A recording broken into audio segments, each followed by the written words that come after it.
I'm Dr. Barnabas Alayande, Global Surgery Fellow with the University of Global Health Equity and with the program in Global Surgery and Social Change. I've been privileged to be here and to be part of what has been going on here. I'll invite the head of surgery and a co-chair of the Center for Equity in Global Surgery, Dr. Robert Riviello. Didn't work.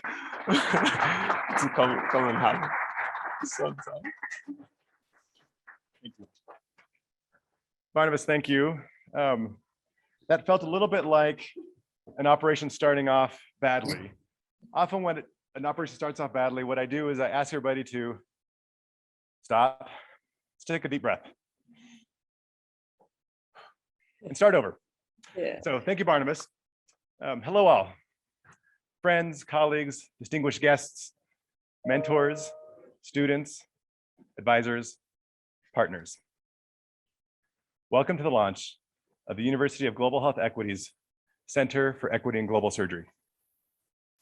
My name is Robert Riviello. I serve as the head of department at UGHE, and together with Dean Abebe Bekele, am the co-chair of the center being launched today. It is our absolute delight to kick off this event that has been long awaited for the center. We're very excited to share this day with you, wherever you're joining us from. So many members of our team have contributed greatly in time, in effort, creativity, passion, deep work, logistical tasks, and as Paul Farmer says, in scut work, to make this event and the center a reality. Let me lay out an overview of what to expect over the next couple hours. Over the course of this ceremony, we will be gaining wisdom and insights from a terrific array of global health leaders. We'll start with our very own Vice Chancellor of UGHE, Professor Agnes Binagwaho, opening up today's events. Then Professor Abebe Bekele will introduce the Center for Equity in Global Surgery, including a brief video put together by the stellar teamwork of the creative talent at UGHE, the audiovisual team at UGHE, and the Global Surgery Fellows from both UGHE and the Harvard Program in Global Surgery and Social Change. Throughout the event, we are going to hear brief messages of support, solidarity, and challenge from partners and friends from around the world. For those of you who are on right now, you are all an inspiration and a guide to us as we get started. Prof. Abebe will then have a conversation over here with Drs. Jim Kim and Paul Farmer, reflecting back to their often cited Beyond the OR paper from many years ago, in which they famously referred to surgical care as a neglected stepchild of global health. We'll then ask them to reflect on the last 15 years of global surgery development and help us peer into the future of where we need to go. And then another treat. Professor Catherine Chu from Stellenbosch and Desmond Jumbam from Operation Smile will facilitate a panel discussion on equity in global surgery education, leaning on 5 incredible human beings from across the continent of Africa and from across our professions: nursing, anesthesia, obstetrics and gynecology, and surgery. Before wrapping up, we'll announce the winners of student competitions held here in Rwanda and at UGHE over the last couple of months related to global surgery efforts. And throughout these sessions, you'll get to meet global surgery fellows from UGHE and from PGCC, like Barnabas, who have poured their lives into making this event and launch of the Center for Equity in Global Surgery a reality. So without further ado, on behalf of UGHE, let me thank you for joining us here today. And now I would like to call on our esteemed Vice Chancellor, Agnes Binagwaho, formerly the Honorable Minister of Health of Rwanda. Dr. Agnes has been many things to me. She's been a boss, she's been a teacher, a sage, a tutor, a dinner guest, a raconteur, a supervisor. But mostly, she's an inspiration. Dr. Agnes, the floor is yours. I applaud and thank you, Dr. Riviello. So, good afternoon to all of you. It is such a pleasure to join you, virtually even, on this memorable day of launching the Center of Equity for Global Surgery at UGHE, which will push further the agenda of global health equity. Many have said it's said already, and we have experienced it long enough, that the vulnerable are denied access to quality healthcare. This inequity is especially evident in surgical care for the vulnerable living in rural areas, in low-income countries, who have no or very limited access to quality, safe, and holistic surgical, obstetric, and anesthesia care. Too often, even, surgery has been portrayed as a luxury for low-income countries, with more emphasis on a set of primary healthcare services that should be enough for us in low-income countries, and that there is no need of providing specialized care such as quality surgical care. This is why global health in the last few decades has focused on developing prevention care and treatment services for infectious diseases instead of the holistic care needed to the health and wellness of the people living in low-income countries, especially in rural areas. This has no epidemiological ground. As you will hear all along this launch, 40% of global health funding is allocated to infectious disease compared to the mere 1.8% that is provided to non-communicable diseases, knowing that the majority of them require surgical intervention. Furthermore, the underserved poorest part of the world receive only 3.4% of the 224 million surgical operations performed annually, yet they are 34.8% of the global population. This gives us the magnitude of the needs and the magnitude of the people, the number of people that are underserved.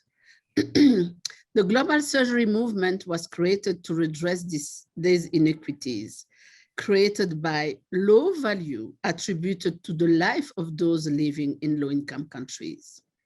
The fire of the global surgery movement was so far accompanied by surgical mission, short mission, led by foreign surgeons, with many of them with extremely good intention, but not always considering the needs of patients and the broader contextual factors the patient live in, and result in more benefits to the high-income countries' trainees than to the low-income countries' human resource development and the people we live with.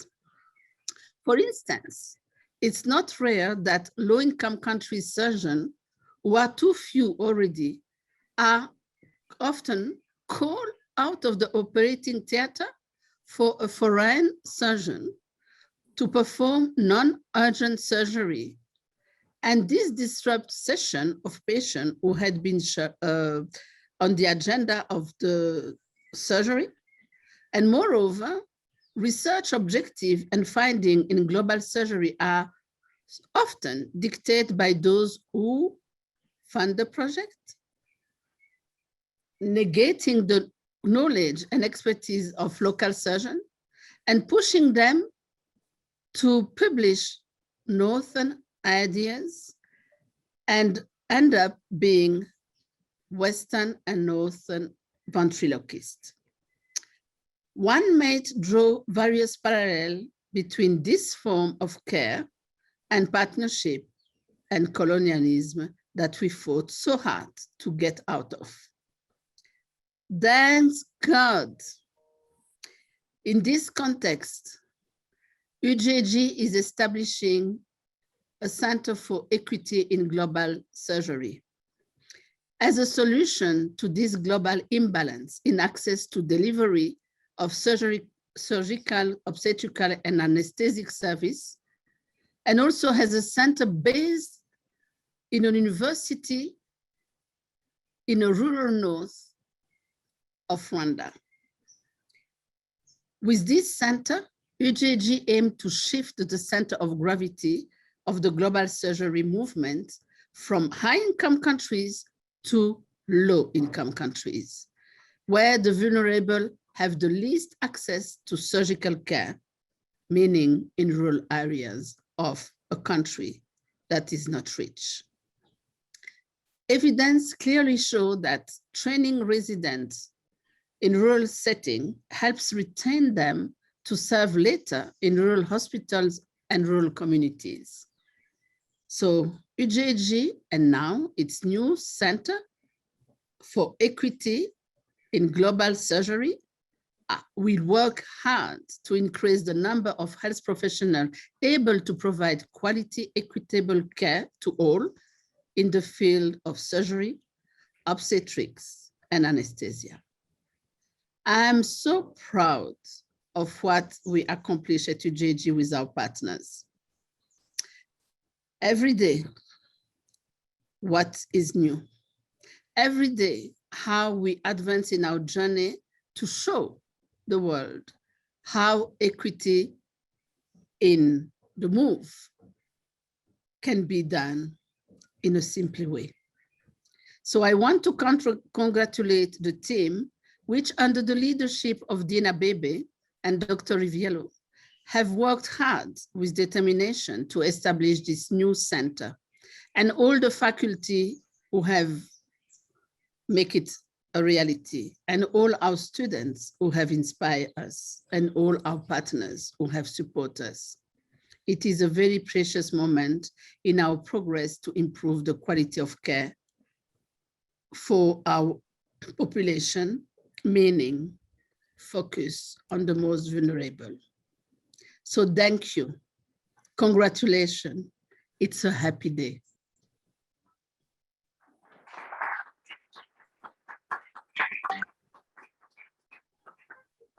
So thank you so much, Professor Agnes, for your inspiring words there, insightful words.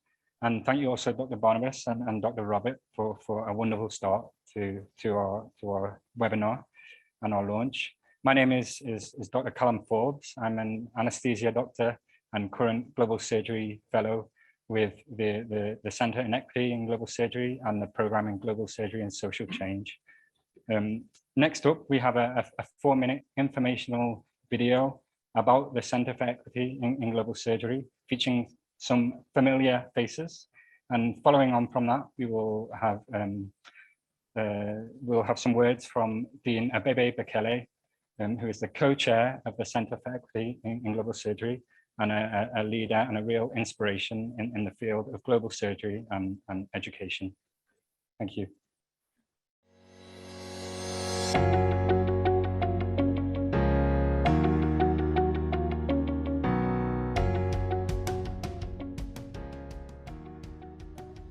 Funded in 2014 through the strong partnership between the government of Rwanda and Partner in Health, our University of Global Health Equity, known as UGHE, is a private for non-profit accredited health science university located in the heart of Africa.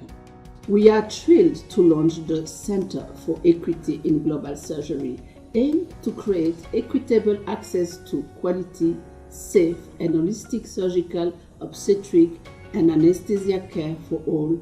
I think those of us here at UGHE believe that you cannot even offer modern medicine without surgical services, and it's really wonderful to see this center take off and push a vision forward that would allow people to live out longer, fuller lives because they do have access to a safety net. The most marginalized communities are often those in rural locations where access to safe, affordable surgical care is exponentially worse than in high-resource settings. Few universities leading the global surgery movement are based in Africa, and fewer still are based in rural settings. This represents a loss of key perspective and contextual expertise, as well as inherent bias and inequity in opportunity for both African trainees and faculty development. Local communities are too often excluded from the value of global surgery research and from the opportunity to learn from that research. By empowering individuals with education and the resources needed to provide equitable surgical and perioperative care, we will address these challenges as the Center for Equity in Global Surgery. The ethos of the Centre revolves around 5 key pillars. Trainees from low-resource settings often lack access to opportunities available to the wider global surgery network. This center seeks to level that field and provide a more affordable and relevant experience to LMIC trainees. The center will focus on surgical implementation science and quality improvement. Our vision is that it serves as a technology incubation center for new ideas to build sustainable, cost-effective, and safe operating theaters in LMICs, and the site for relevant simulation training. We will serve as a center of excellence for African national surgical, obstetric, and anesthesia plan development, monitoring, and evaluation. The Centre will serve as an African hub for meetings, collaborations, and the mutual exchange of ideas and skills. We will strive to develop and deliver a contextual undergraduate and graduate global surgical educational curriculum. Through its pillars, namely fellowship, research, innovation, policy, advocacy, financing, global convenience, and education, the Center for Equity in Global Surgery hopes to contribute to the fight against global inequities in access to safe surgery, obstetric, and anesthesia care. We strive to contribute to the creation of our world where universal healthcare is not just a goal, but a reality within our lifetime. We would like to acknowledge all our friends and partners who have helped us make the center a reality. Thank you.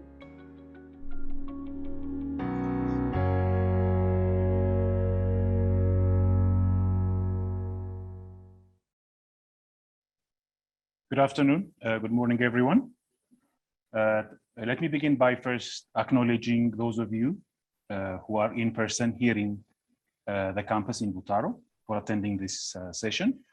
And those of you online, our friends, partners, thank you very much for joining us today. My name is Abebe.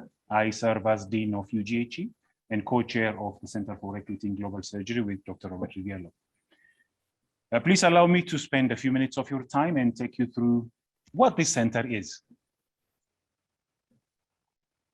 Let me first start by saying a few words about who we are as UGHE. UGHE is a new health-related university established about 7 years ago with a grand vision in Rwanda, aiming to build the next generation of global health professionals, not into just doctors and nurses, but to also develop them into tomorrow's leaders and change makers.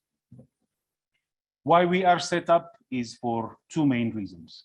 Number 1, there are not enough healthcare providers in the world, particularly in the developing world. The numbers speak for themselves. And number 2, the way we have a strong feeling, and there is data to show that the health education system we have at the current moment is not fully preparing our products to solve the world's not only today's problems, but also tomorrow's problems. A good example is COVID. I had no idea what COVID was in my entire practice as a doctor. It suddenly appeared. All of us had to live and navigate our ways through it. Our vision again is to develop tomorrow's leaders, tomorrow's healthcare leaders and providers that can influence policy, that can influence healthcare outcome, and that can influence social systems. When we try to link UGHE to the global surgery movement, the lead or the keyword would be global surgery being a public health imperative. So how can UGHE play a role to be a focus for unity in global surgery in Africa? Starting point would be to say a few words about the problems with surgical anesthesia healthcare in the LMIC. It probably would be preaching to the Pope, not the congregation, if I start talking about these problems. We know, and there is evidence to show that in this part of the world, there is significant shortage of healthcare providers, surgeons, anesthetists, nurses, biomed technicians, and so on. There are issues with the way we train, and there are issues with career development processes of these professionals. There are issues with research. Are the research we're doing here problem solving? Are they context oriented? There are significant issues with healthcare policy and financing. Issues with leadership in global health and healthcare. Significant shortages in supplies, equipment, and facilities, on top of the very high burden of surgical diseases prevalent in the region. So UGHE wants to contribute what it can to the fight against this. You might ask, why the Global Surgery Center at UGHE? We probably have 4 good reasons. The first one being, we are a good medical school, a good university located in the real rural part of Africa, in a small village called Butaro, 2.5 hours away from the capital city, Kigali. We have good history of delivering quality education, equity-based, community-centered education.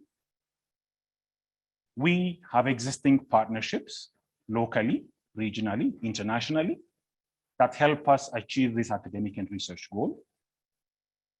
And our focus is mainly practical and contextualized experience. This will be our launch board to launch this Center of Equity in Global Surgery. What is our ultimate goal? Is to contribute to what the world is doing, to work hand in hand with our sisters and brothers, to contribute to the building of a strong, resilient surgical system that can provide consistent, affordable, and high quality care. The key word is contribute. We work together. Because a well-functioning surgical ecosystem depends on the interdependence of all of us.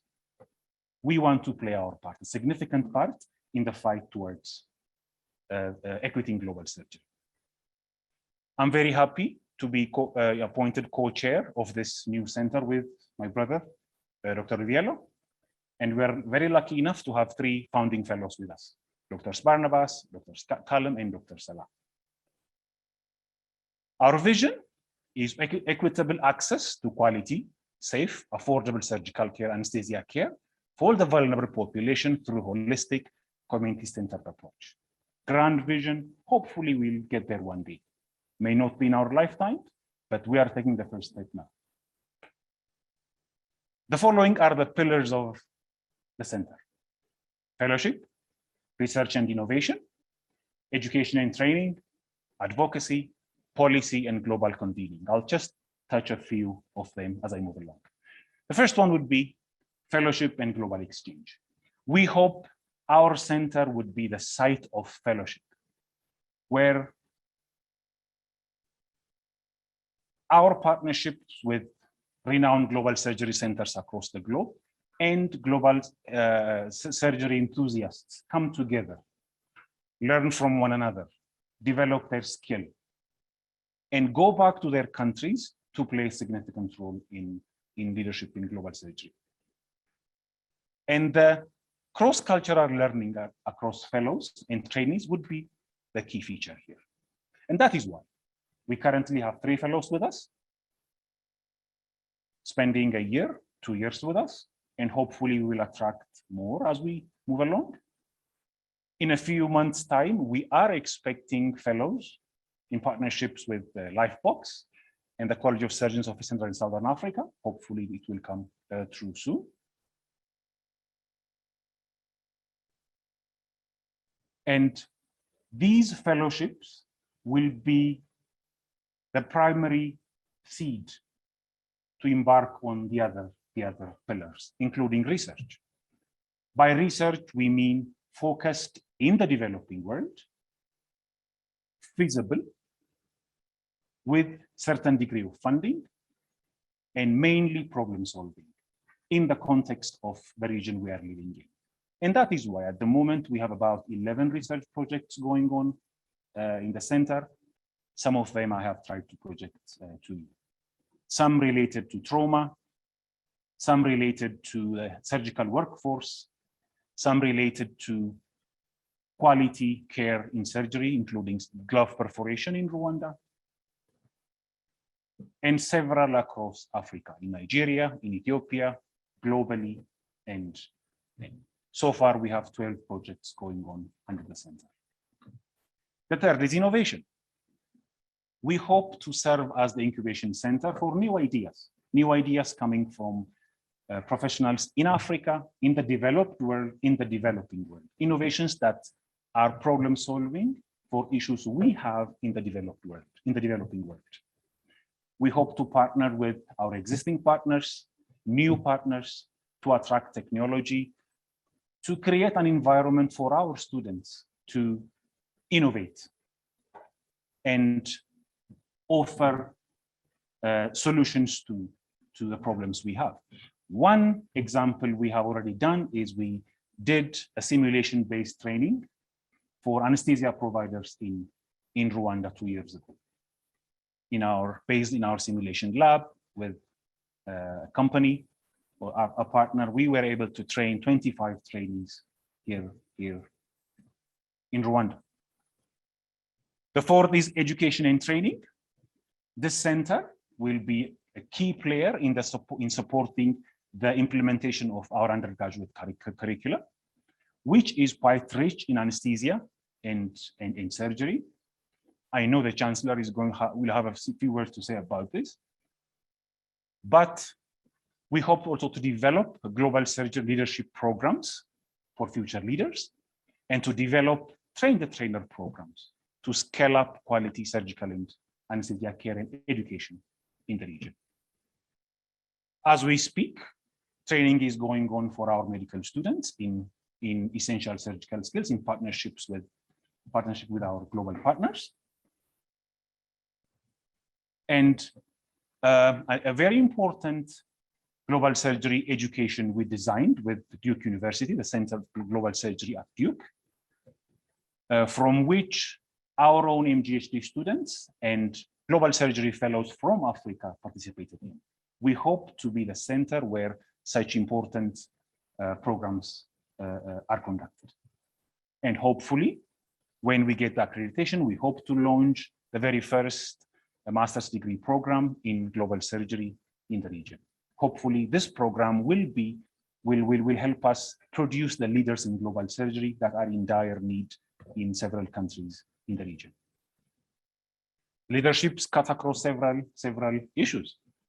We need leaders who can be change agents, who can manage, who can focus on quality improvement, who can support innovation, technology, and information management.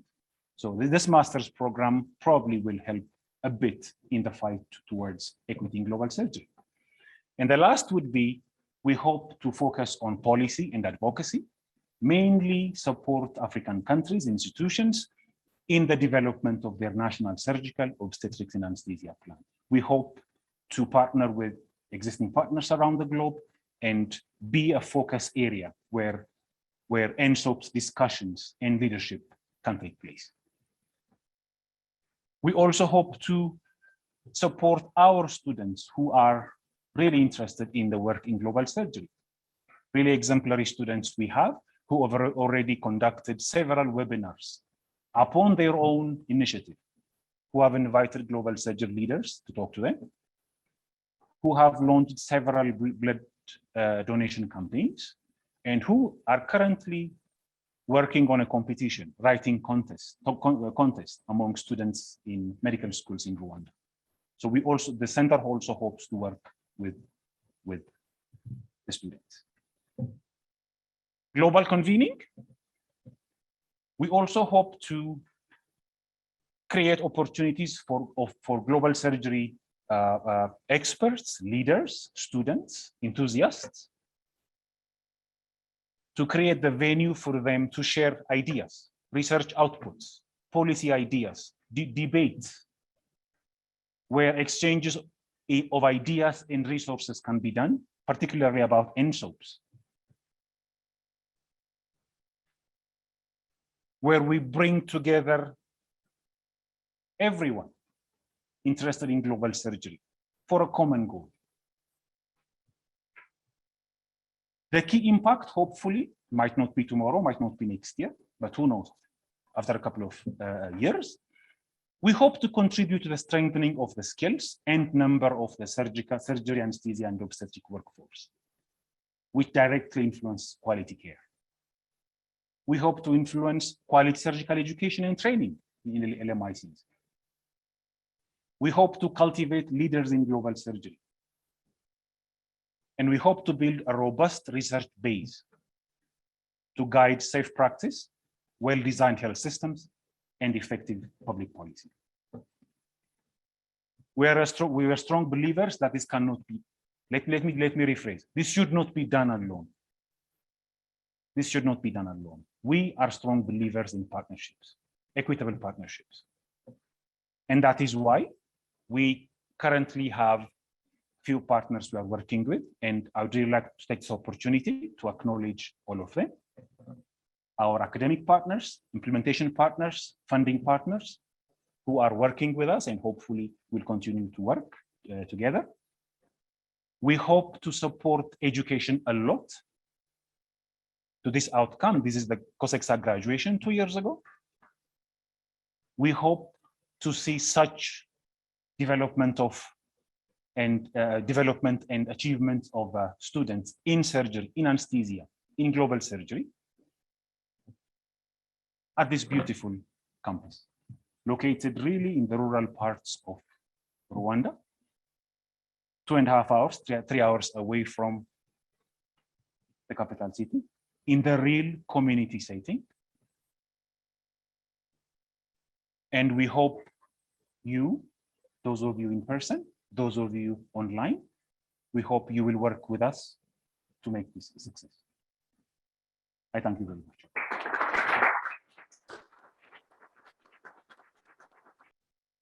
So thank you so much, Lina Abebe, for that inspiring talk and casting the vision of the center. These surgeons that you have heard have inspired a lot of us across Sub-Saharan Africa and indeed across the world. We're moving on to hear from very special guests at this meeting. We'll hear messages from the Honorable Minister for Health for Rwanda, Dr. Daniel Ngamije. We'll also hear from the Gradian Professor of Global Surgery, the Director of the Program in Global Surgery and Social Change, Professor John G. Mira.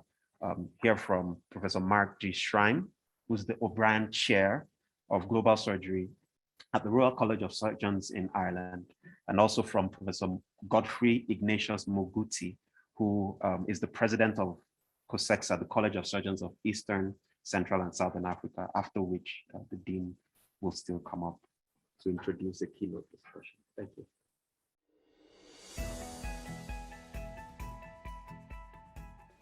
Chancellor of UGHE, Professor Paul Farmer, Vice Chancellor of UGHE, Professor Agnes Binagwaho, Deputy Vice Chancellor and Dean of UGHE School of Medicine, Professor Abebe Bekele, UGHE leadership, distinguished global health leaders, dear UGHE students, ladies and gentlemen, good afternoon.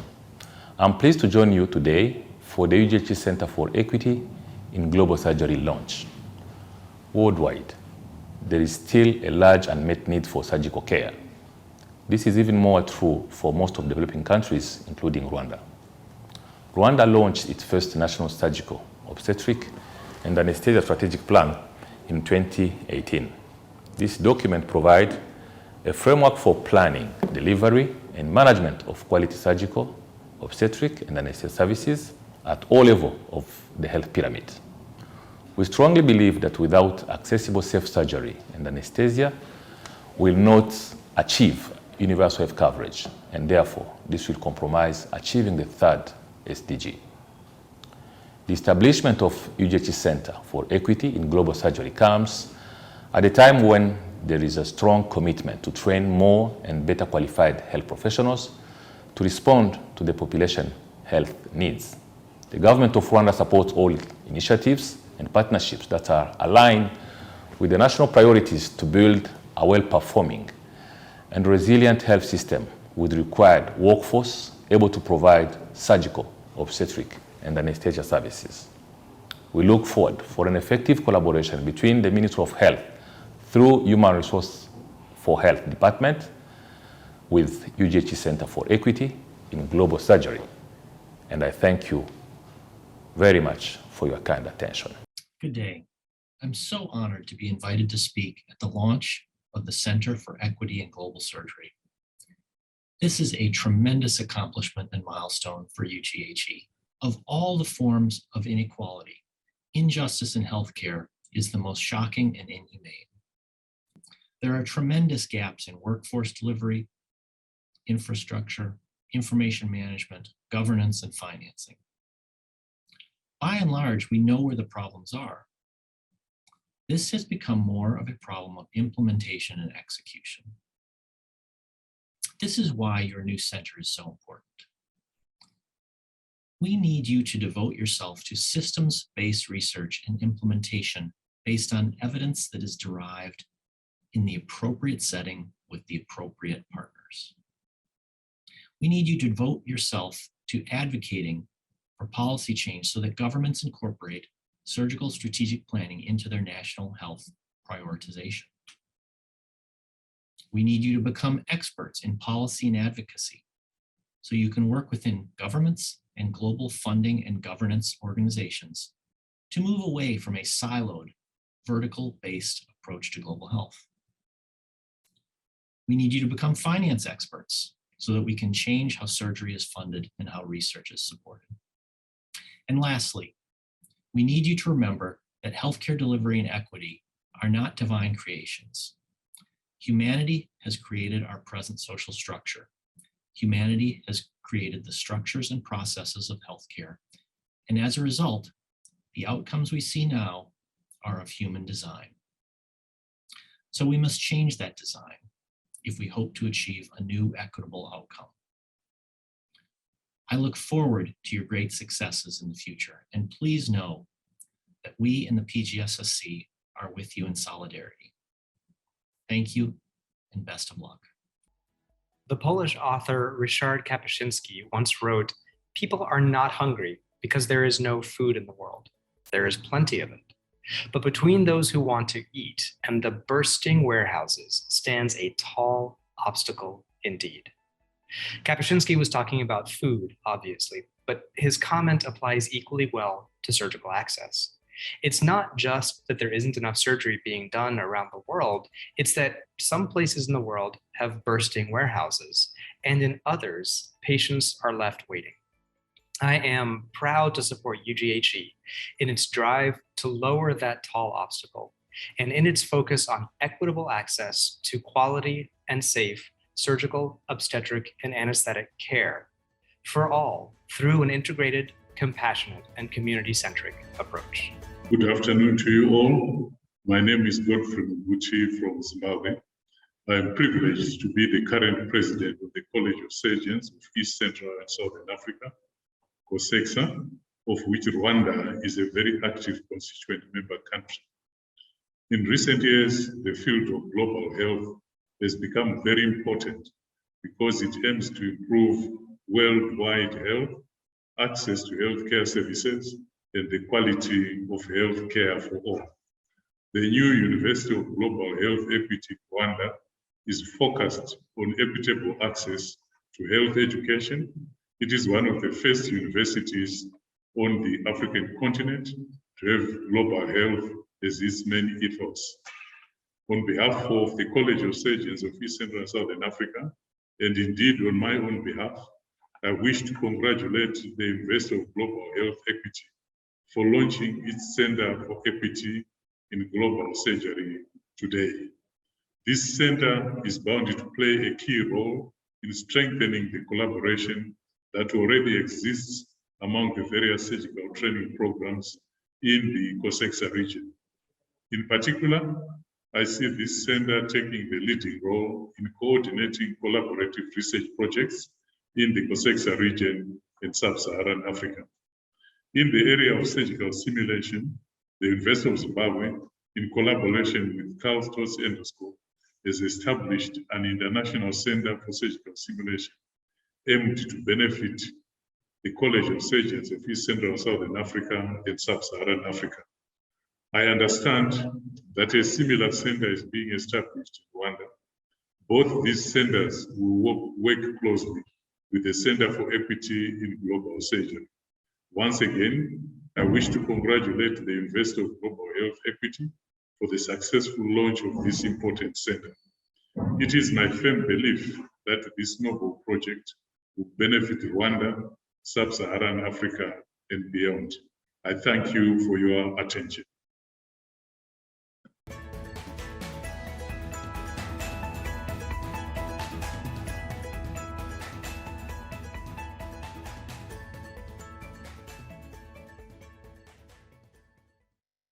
Thank you very much, everyone.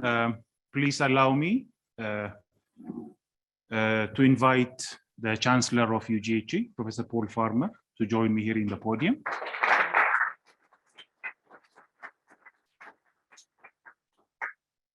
For probably 10-15 minutes conversation with him and his dear friend, partner, Dr. Jim Kim.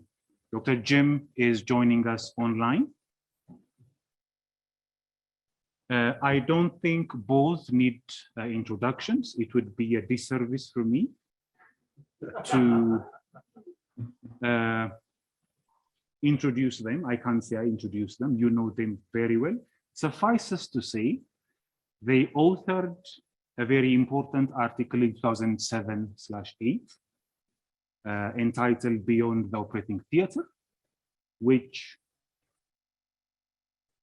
is the first step, was the first step towards the global move in global surgery.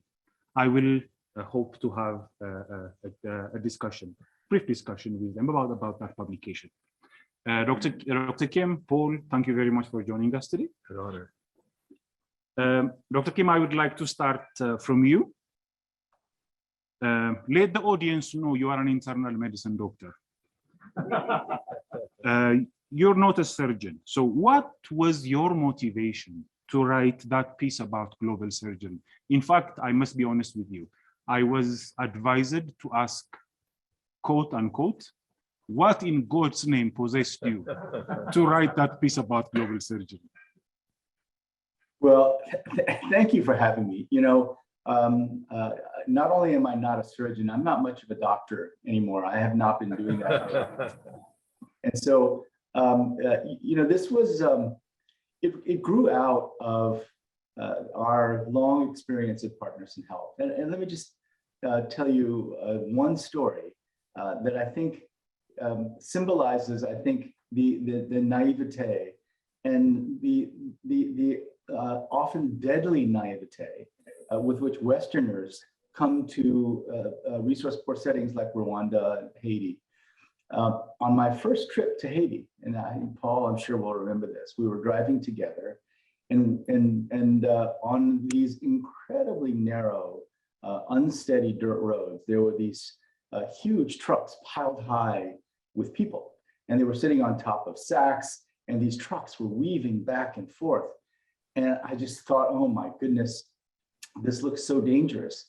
And I said to Paul, I said, oh my God, Paul, what keeps those trucks from tipping over? He looked at me and he said, nothing. And of course, there's nothing magical about those dirt roads in Haiti. They are set up to cause injury that requires surgical care. And so my next question was, well, what happens? Who takes care of the people who suffer from trauma?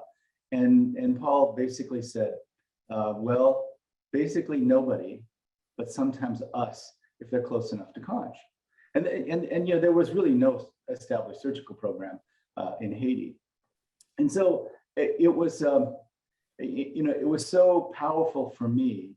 I had been in global health already for you know, more than a decade.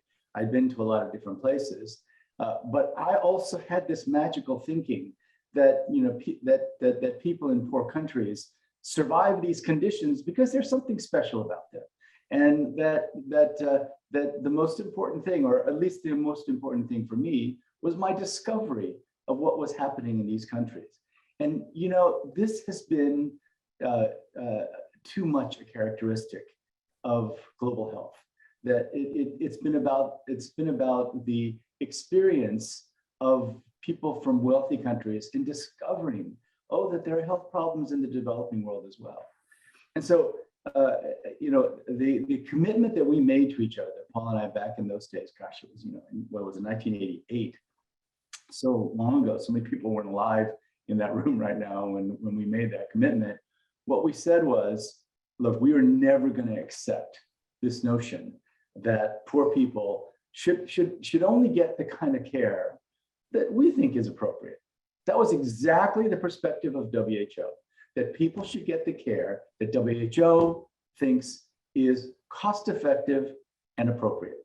And so that commitment was something that we thought would relegate Partners in Health to literally the dustbin, or not the dustbin, but would relegate us to the outskirts of global health, because what everyone else was saying was so different.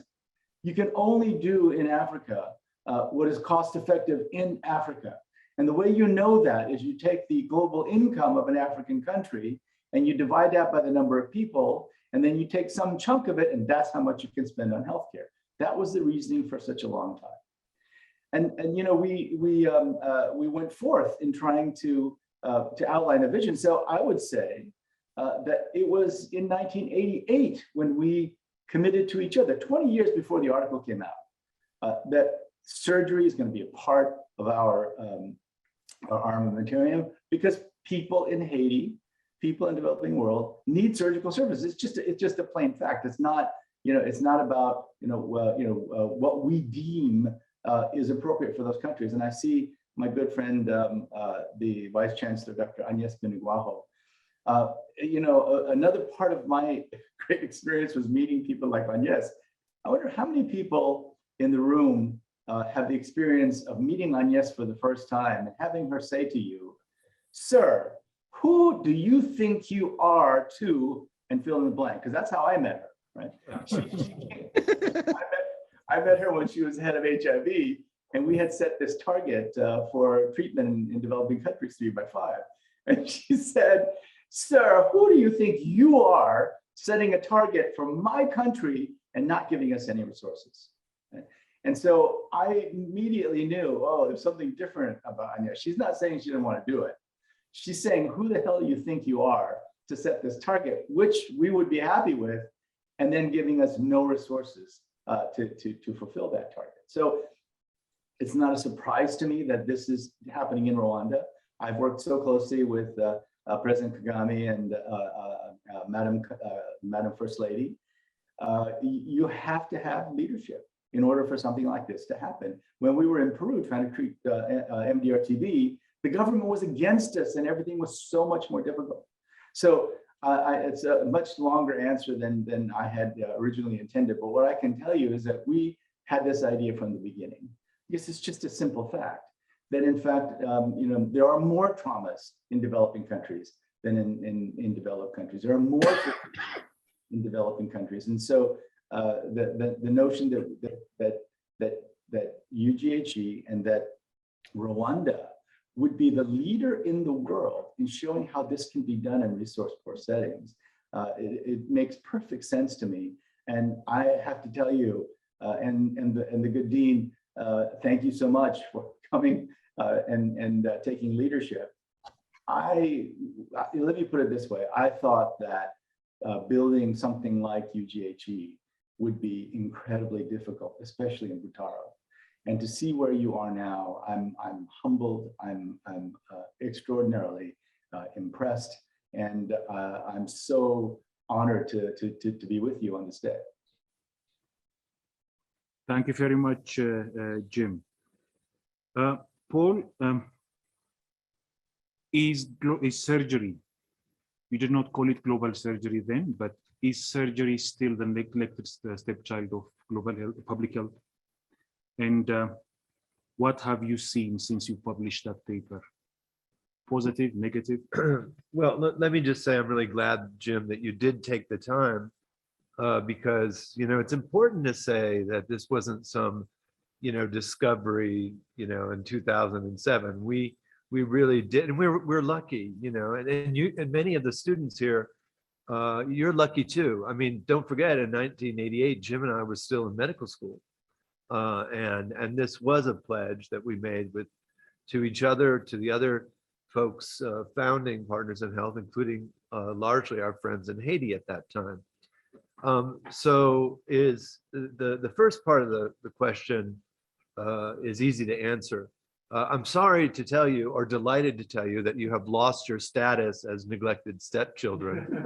And that includes anesthesia and obstetrics as well.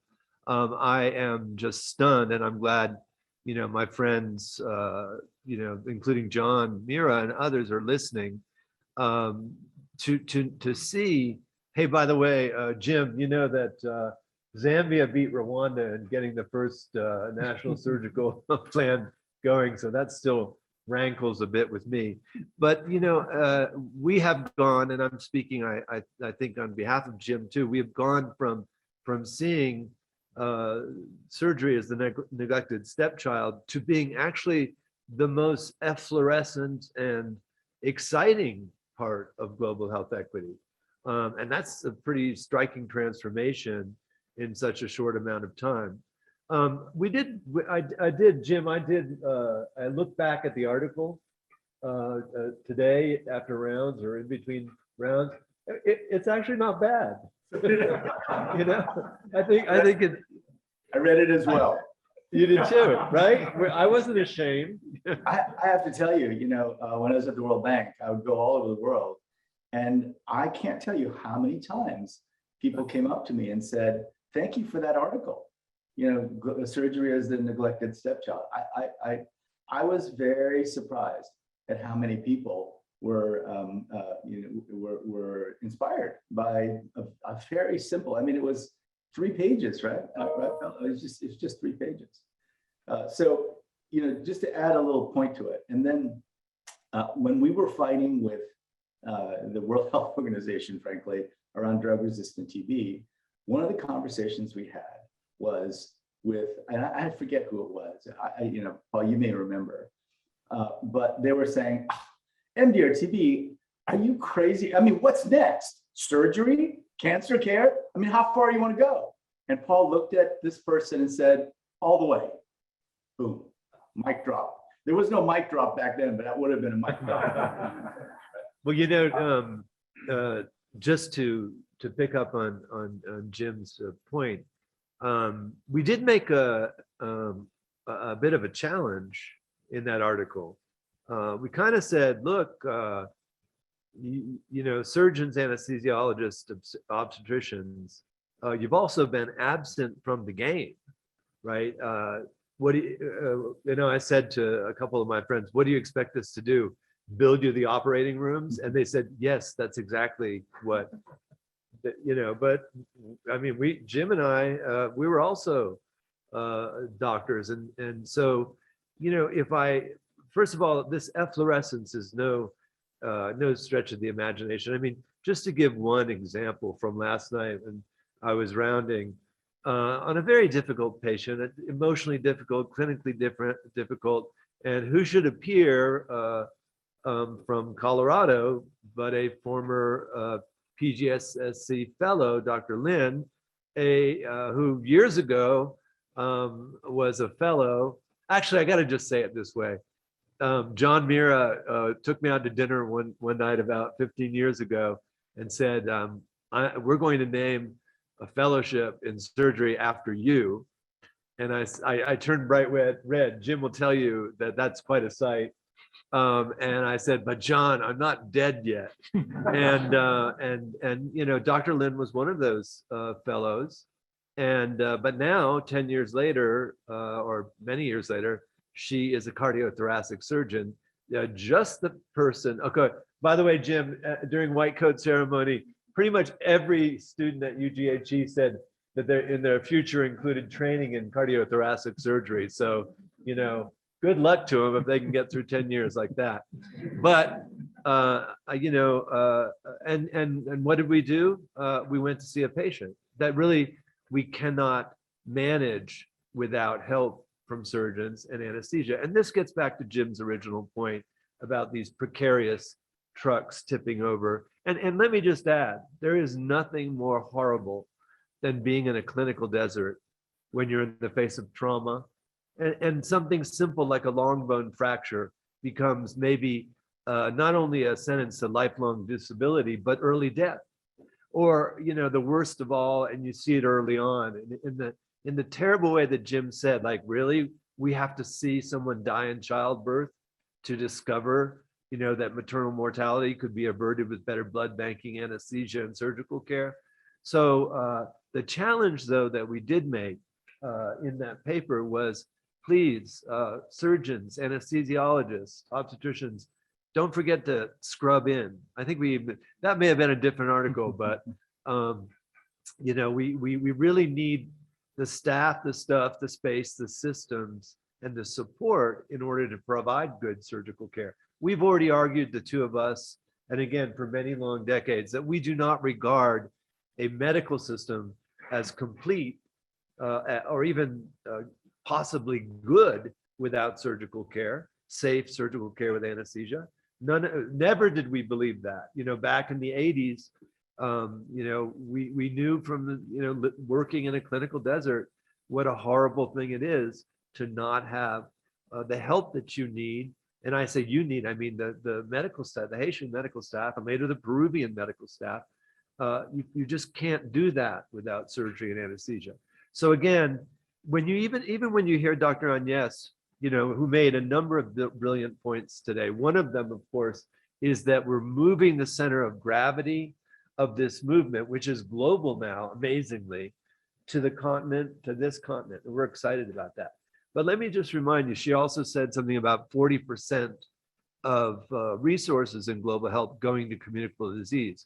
Well, no one knows better than Jim that did not mean including care for people with communicable disease. It was about stopping epidemics and controlling epidemics and investing in and protecting investments.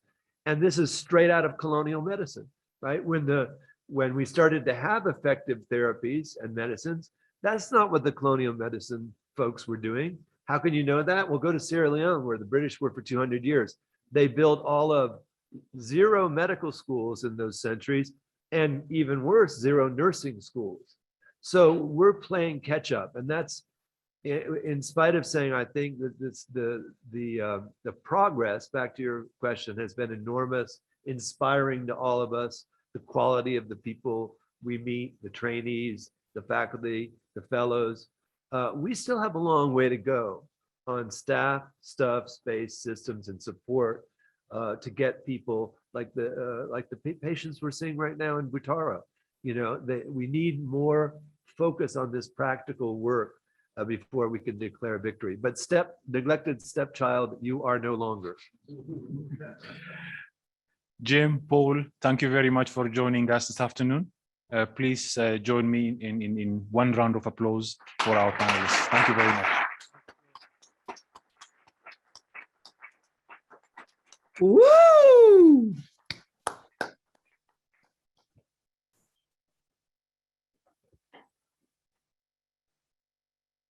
Thank you so much again. It's really a great pleasure to speak after these 3 great men. Thank you so much for all the insights. Next to the agenda, we're having our panel discussion. Introducing our moderators. Joining us live is Desmond Jumba. He's welcome. He's health policy analyst at the Operation Smile. And joining us all the way from Stellenbosch University is Catherine Shu. Catherine Shu, can you hear us? Yes, I can hear you well. Thank you. Thank you so much. The floor is yours. Thank you so much. First, I want to just say thank you so much on behalf of Des and I to Professors Bekele and Riviello for the opportunity to moderate this session. For the next 50 minutes, we have a fantastic panel of 5 speakers. And we want to make this informal. We've requested that nobody has any slides, so this can be a conversation between people in different countries across the globe. That's, I guess, the definition of global. Just a little bit of housekeeping. Again, we're going to be about 55 minutes. Desmond is going to start out by just giving us a little background on the state of surgical education in Africa.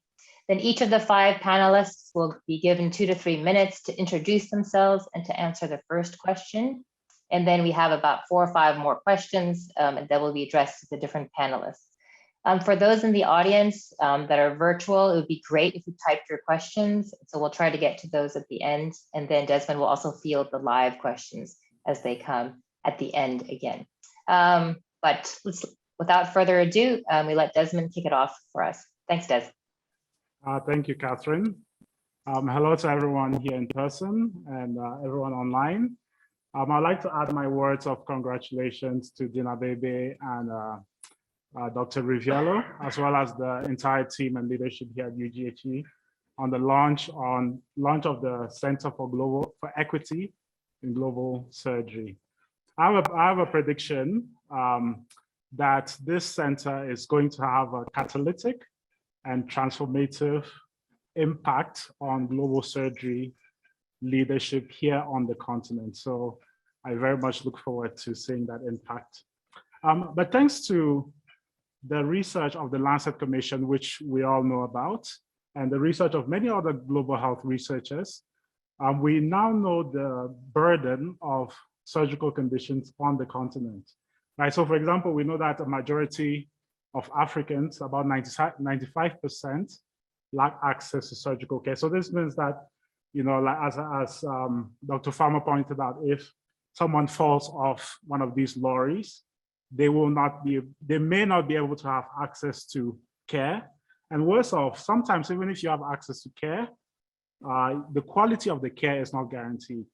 Right. So I, over the past 3 or 4 years, I've been trained by many others, Dr. John Mira, to be a global surgery researcher, and I've become also a policy advocate for that.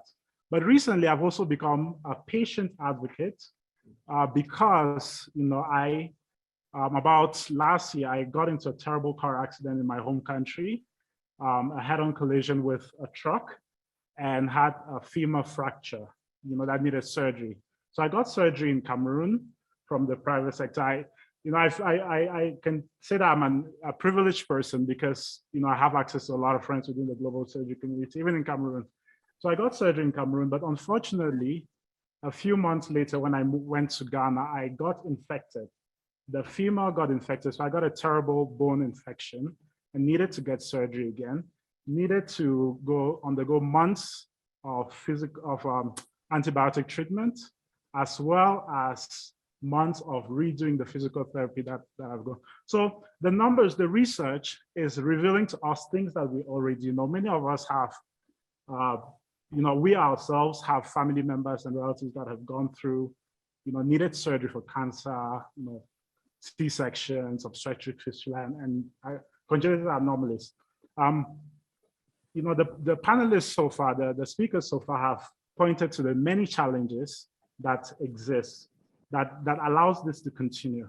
But one of the biggest challenges is training. We know we don't have enough surgeons, surgical providers, the surgeons, especially anesthetists on the continent to meet the need. But we must not also forget the allied healthcare workers. I've realized how important these are because of my experience. Biomedical engineers and physical therapists, we need enough of these, and we need them to get quality training. So over the next 15 minutes or so, we'll hear from some distinguished global surgery experts and mentors who will firstly tell us some of these barriers that the continent faces in training additional global surgery leaders, but they themselves have also been doing a lot in this space. So they'll tell us about some of the models, some of the work that they've been doing, and how we can scale this up. So without further ado, I'll turn it back to you, Catherine, to introduce the panelists and the first question. Thank you. Thanks, Des. What a great overview. And I'm glad your femur fracture is finally on the mend. So since I'm being lazy, I'm not going to introduce the panelists. I think no one can do better justice than themselves. So we're going to start with the first panelist, which is Claire Karakezi. So just to remind each of the panelists, first tell us which country you're from, where do you work? And the main question is, does everybody have equal access to medical, including surgical education where you work? And if not, Who do you think is excluded, and why do you think that's excluded? So lots of questions. Feel free to answer whichever parts you'd like. Dr. Karakezi, the floor is yours. Thank you, Catherine. And thanks everyone. And congratulations to UGHE for the launch of the center. So my name is Claire Karekezi. I'm a neurosurgeon. I work at the Rwanda Military Hospital in Rwanda, Kigali. And it's a pleasure being part of the panel. So I'll go straight to the question. Does everyone has access to medical education? I will speak as a doctor. So I think, first of all, everyone who is able, who is capable, who is focused, and who is supported should. So does everyone has actually that access? No. Who are the ones that are not supported by that? And I think it's more kids from the rural areas, because they will not have same education as kids from the urban area. For instance, in Rwanda, for a long time, we had one public medical school. I think everyone who had the required criteria was able to go in. So what was the required criteria, and still are, is to pass the national examination, and there is a mark, maybe above 70, if I'm not wrong, and pass the entry exam and the interview, and of course, to have done sciences, so including biology and chemistry as major. So those one, everyone who fulfilled those kind of criteria can make it to the medical school. But does everyone do that? No, I don't think so. I think kids in the rural areas do not have similar education as kids in the urban area. And I think that's why probably UGHE is set, and probably that's where we want to go. That's where we're headed. I think we can have support for them. Thank you. Thank you, Claire, and thank you for being succinct. And I like how you pointed out the rural-urban disparity amongst medical education, because we often talk about it for patients' access to care. But thank you for pointing it out in terms of medical students. Next up, we have Judy Cagnola. Judy, take it away. Thank you very much. Congratulations, UGHE, on this momentous occasion. It's really exciting to see this development. My name is Judy Hanyola, and I am from Kenya. I'm a Kenyan national, but now I live and work in Rwanda, and I'm the chair for the Center for Nursing and Midwifery at UGHE. And so a lot of my thoughts and comments and answers will be based around the nursing and midwifery profession. And when you look at answering that question, who is excluded from medical, surgical education, I think in addition to what Dr. Karekezi has said correctly around rurality and how that is a barrier, I think for us also in Africa, culture plays a big part. We still have a lot of gender stereotypes, which say certain professions are for men and certain for women. And like Professor Agnes Binagwaho alluded to in her opening remarks around the colonial hangover, we now inherited a medical education system that sort of played into this, where you see physicians are male, and nurses are female, and those kinds of things, which still often play a part, especially where I think a lot of ignorance is there. So sort of to answer you, I think for me, that cultural norms, and you find that in a family, they have money to educate out of 4 children, only 2 or 1, they will educate the boy rather than the girl. And you find that that then forms a barrier to this medical education. So somebody is always going to be left out, often the girl. Then quickly, number 2, I think also a medical education being inherited as it has from colonial past, the way we teach. So people with learning disabilities, people with an inability to understand the way we teach or to go through our teaching system are also excluded. So if, at some point in high school, maybe you are not good in maths or physics or chemistry, and not because of an innate lack in yourself, but rather in the way that subject is taught, then you find that you won't pass. And because you won't pass, you then can't access nursing, medical, surgical education. Thank you, Catherine. Back to you. Thank you, Judy. And wonderful that you pointed out some of the cultural biases against certain genders. And I know that, the surgical field is extremely dominated by men, and things are changing. And also that UGHE has a Center for Gender Equity. So it's fantastic that you're also at UGHE on the nursing side. And also just to point out that the traditional ways of learning don't always fit for everyone. And I think that it's fantastic that UGHE also has a lens of being more learner-centered. We're going to go on to our next speaker, is Dr. Isioma Okolo. The floor is yours. Thank you very much. And I'd like to add my congratulations to the Center on launching this great initiative. So my name is Isioma Okolo, and I'm from Nigeria. I'm currently a global surgery fellow at the Program in Global Surgery and Social Change. And in my background, I'm an obstetrics and gynecology senior registrar or resident in the UK. So who is excluded? I agree with what has just been shared. So I speak from two contexts, from some time working in Nigeria and currently working in the UK. Certainly women are excluded. So I think last time I checked, only about 35% of doctors in Nigeria are women. And when you look at the gender dynamics, it's almost 50-50. In a UK setting, when you look at who is excluded, unfortunately, it's ethnic minorities. And this relates to how people are recruited with regards to medical education. So people of ethnic minority status are less likely to be recruited into medical school and less likely to also be recruited subsequently into medical residencies and subspecialist training.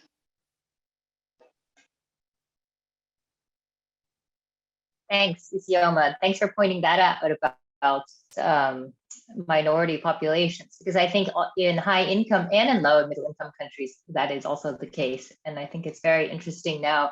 I think they've done studies about people want to go into fields where people look like themselves. So they're looking for mentors like themselves. And so I think, persons of less represented populations in the medical field is so important. Okay, so it was no accident that all the women went first in terms of gender equity. So now we have Dr. Mark Newton is next. Mark, take it away. Thank you very much. Congratulations as well. I'm glad that I'm no longer a stepchild as an anesthesiologist. That's a good sign. I've been in Kenya 23 years. I've worked in all the countries around Kenya. I would have a different slant on it. I think in some countries, everybody's excluded. I think there's countries where if you want to be a nurse anesthetist, if you want to be an anesthesiologist, if you want to be a pediatric anesthesiologist, everybody in the country is excluded because there's no programs. And so I think that based upon my experiences that we have to identify those countries, but certainly there's urban rural issues, there's financial issues, there's lack of quality training issues. And so it all depends on the region, the country, and what you're focusing on. I can give one example of Nigeria as an example, 220 million, 5 pediatric anesthesiologists. If you want to be a pediatric anesthesiologist in Nigeria, it's not going to happen right now. So there's 0 programs. And so I would say that access to training is a must, and access to training as a medical educator also is a huge issue. The same thing is true as for medical educators. There's just not enough medical educators. So I will stop there. Yeah, and Mark, thanks for pointing out the elephant in the room. I just think there isn't enough training programs, full stop. I mean, I think that, probably the other panelists like Claire will tell you when she trained for neurosurgery, there weren't many options in Rwanda, and certainly lots of people from around the continent come to South Africa for their postgraduate training. But even here, we don't have enough training posts. So thanks for bringing that up. And then last but not least, Emmanuel Makasa. Thank you. I also would like to congratulate you for the launching of the center. And we hope that we can work with you to actualize your aspirations and hopes. So I'm Emmanuel Makasa. I'm from the Republic of Zambia. I work as a consultant for my Ministry of Health in orthopedics and trauma here in Lusaka. But I also lead the Global Surgery Center for SADC that's based at the University of Witwatersrand in Johannesburg. And I also chair the SADC Technical Experts Working Group on Global Surgery. Coming to the questions, of course, there's a lot of people that are excluded besides what my colleagues have said, but I'll be more specific about the situation in Zambia. In Zambia, the rural population is excluded on two reasons. The first reason, of course, like my colleague earlier said, the basic training of primary school, secondary school is very bad in rural areas. So they never have a very basic training, so they can never really get into graduate or postgraduate training. The second reason is the location of these training institutions. So that's why we commend your university for being located in a rural setting, because most of our training institutions, at least in Zambia, are all based in the capital or in the next big town. And obviously that excludes those that are in the rural areas. How do they survive in such a place? How do they, make it there? The second reason why the other group that's excluded that I have noted is the whole thing about socioeconomics. Those that are coming from very low socioeconomics really don't have a chance. Initially, in the first 25 or 30 years of my country, government had a policy of financing everybody who went into university. So they provided scholarships for everybody. And they made a selection, obviously. They couldn't train everybody, but they did provide funding. Of late, we have seen a reduction of that and the scholarships are not there. And we've seen an increase in number of training institutions that are private. But private training means you need to have money to get in. So while the number of training institutions have increased, they are also only based in towns, but only those that can afford with big families that can pay are managing to get into those schools. So that again excludes those that don't have. The other thing that I think just different is the issue of people with disability. I think people with disability are also usually excluded, more so because they are also disadvantaged from the start. From the start, they have no access to basic education. And because of that, we see very few of them actually in undergraduate programs, let alone postgraduate programs. So even this group is kind of disadvantaged. But the other issues are basically what my other colleagues have already alluded to. Thank you. Thank you, Emmanuel. Des, over to you to hear about some of the potential solutions. Thank you very much to the panelists. So they've touched on some of the groups of people or types of people that are excluded from medical education. But this next question will focus on barriers or challenges in scaling the available education. So the next question is directed at Dr. Isioma and Dr. Judy. So what do you see as the biggest challenges to scaling up global surgery or surgical education? So perhaps we could start with you, Isioma. Thank you very much, Dr. Desmond. So I think funding is the key challenge, and funding not just with regards to provision of the financing that leads to sustainable projects, but funding that also signals that this is being prioritized as something that is important. That signals many things to potential collaborators and partners if the funding isn't there and if it's not being prioritized on the agenda. So I think lack of funding for training, medical education, and including training of allied health professionals is a significant barrier. I think a second barrier would also be training programs that lead to very clear, meaningful and gainful employment. And by clear, I mean there's a clear pathway of progression in terms of how you proceed as a nursing student, a midwifery student, a medical student, and go on to become an intern resident, and what your career prospects are as an attending or a consultant in whatever specialty you want to focus on. And by meaningful, I guess by gainful employment, of course, surgeons, midwives, nurses, we don't live on air alone. We have families that we need to support. And by gainful, I guess I mean opportunities that allow people progress with their technical skills, but also help with early career development. So specifically I'm specifically speaking to what was discussed earlier in the presentation around developing professionals, scholars, advocates, policymakers, and obviously researchers. So pathways that don't have all these clearly signposted and incorporated into them when it comes to training of nurses, midwives, surgeons, anesthetists are a big challenge. Thank you, Isioma. And since you mentioned meaningful and gainful employment as barrier, maybe just a follow-up question before we go to Dr. Judy is, what do you think can be done to retain individuals after training. There's a challenge in getting them into training, but there's also a challenge in retaining them, whether it's in the rural areas or it's in developing countries where they are needed the most. I think there have to be clear incentives that signal again that you have ways of developing yourself. So financial stability, one.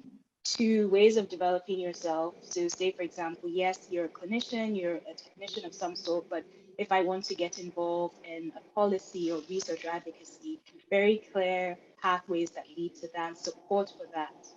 I think particularly support for that is important as well. And that comes with funding and mentorship that will help retain people.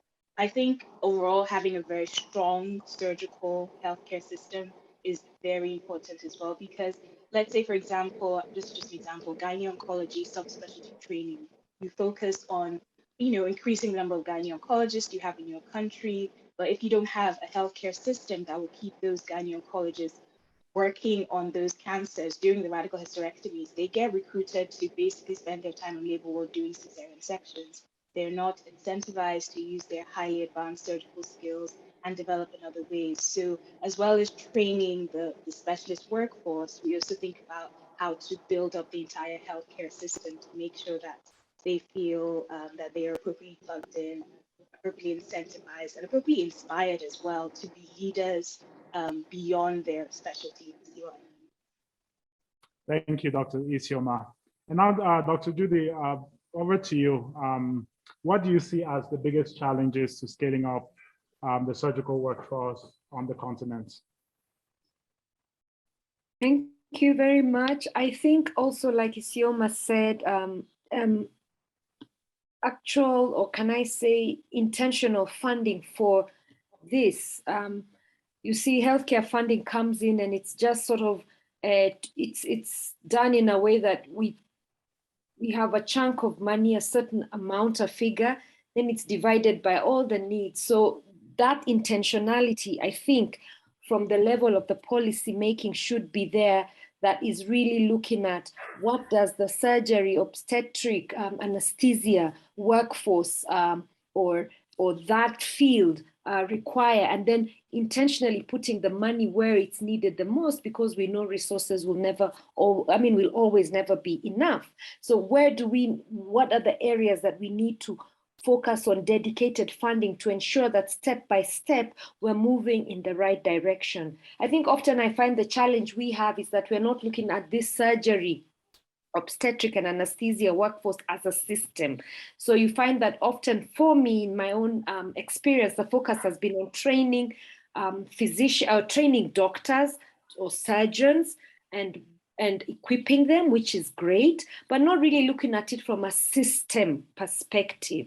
And many times, I think for me, from the nursing and midwifery workforce, these are the things that can help that system be better, because we don't have enough resources. They are finite. When you look at midwives, for example, we know that postpartum hemorrhage can be managed by midwives. Why do we wait for it to accelerate to the point that you need a surgical intervention?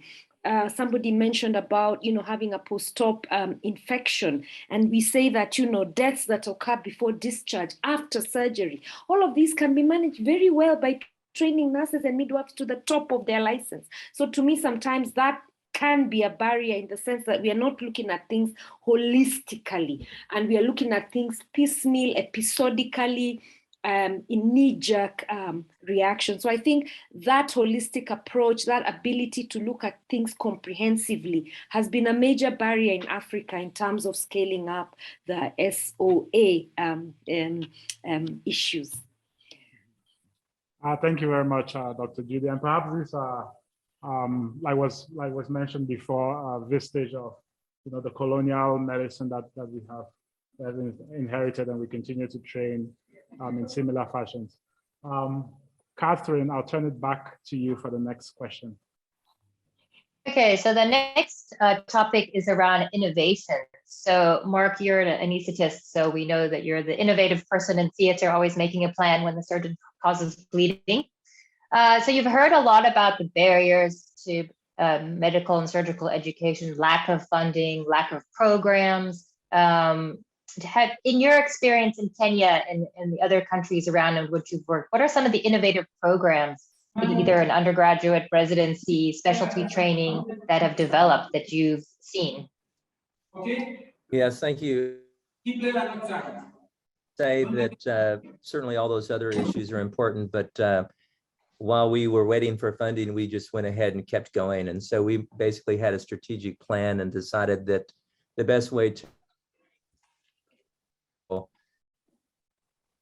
South Sudan, Somalia was to train non-physicians. And so we started training non-physicians, and we focused on training them clinically well in a setting that was rural and with equipment that was appropriate for that type of setting, but also training them at the same time to be medical educators. So the entire time they were prepped to be both at the same time. And then once we did that, we had a group of people that we were going to train at a higher level so that they could supervise more programs and go to more countries. And so once we had a hub of people who were trained clinically at a high level, they were motivated to train, we then started scaling up to other locations in Kenya, within the government of Kenya, and then maintain the quality through that hub. And so we maintain that quality by having frequent visits and frequent testing, and just did a lot of M&E as far as the education is concerned. We did use technology, and so we use technology to train. And so that when we all know clinically, it's very, very difficult. It's hard to be an educator and also to take care of all these patients. So we removed some of the burden of the lecturing from them. And so we allowed them to be clinical educators while we had other people who were higher up in the education scheme educate. And these were all non-physicians who were doing this. And so by doing that, we set an example, and then we decided to look strategically at other countries around us, South Sudan, Somalia, Northern Ethiopia, to see how we could use this hub to try to influence the educators in those locations. And so we basically used that model to scale, and it was definitely a hub and spoke model. And we decided to then start using simulation. So we used simulation, high-tech simulation at the hubs, but then we used low-tech simulation to go out to the hospitals. One of the examples of a low-tech simulation is a program called MOST, Mobile Obstetric Simulation Training. So we took a low fidelity, low tech kind of simulation. We taught people how to use it.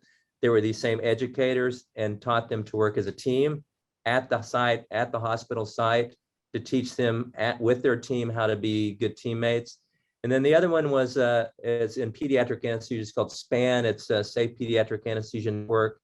There's a group of people that are involved in this, but really it's to provide a pathway so low resource, high resource trainees can get together and communicate around a case once a month and discuss all the issues related to that. And so that's grown now to be about 14 institutions, high and low resource countries. So there's a lot of opportunities to scale.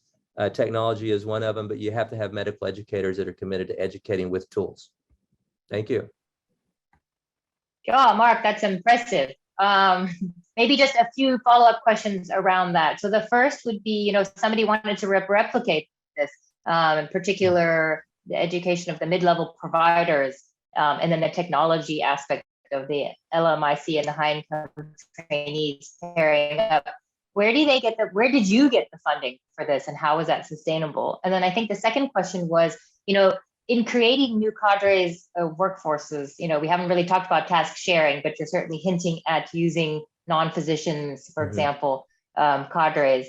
How acceptable was that in the countries in which you worked? We've got at least one former Minister of Health in the audience. How acceptable is that to the countries in which you're introducing that to? Thank you. Right. I think I should have clarified that. I believe in training both non-physicians and physicians. And so we're certainly want to get rural and scale. The training is shorter.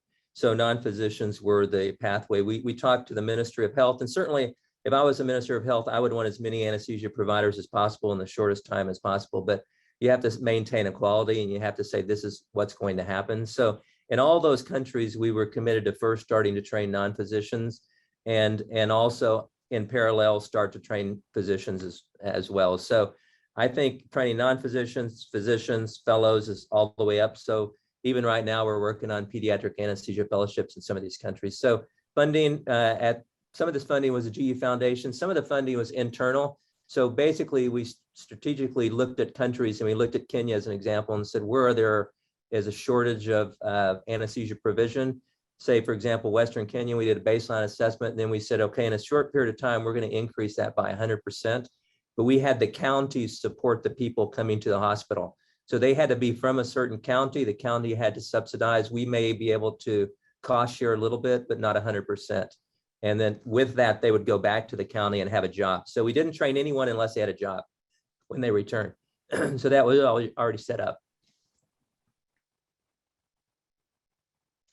Thanks, Mark. Des, back over to you for the next questions. Sure. So the next question is directed at Dr. Makasa and Dr. Claire Karekezi.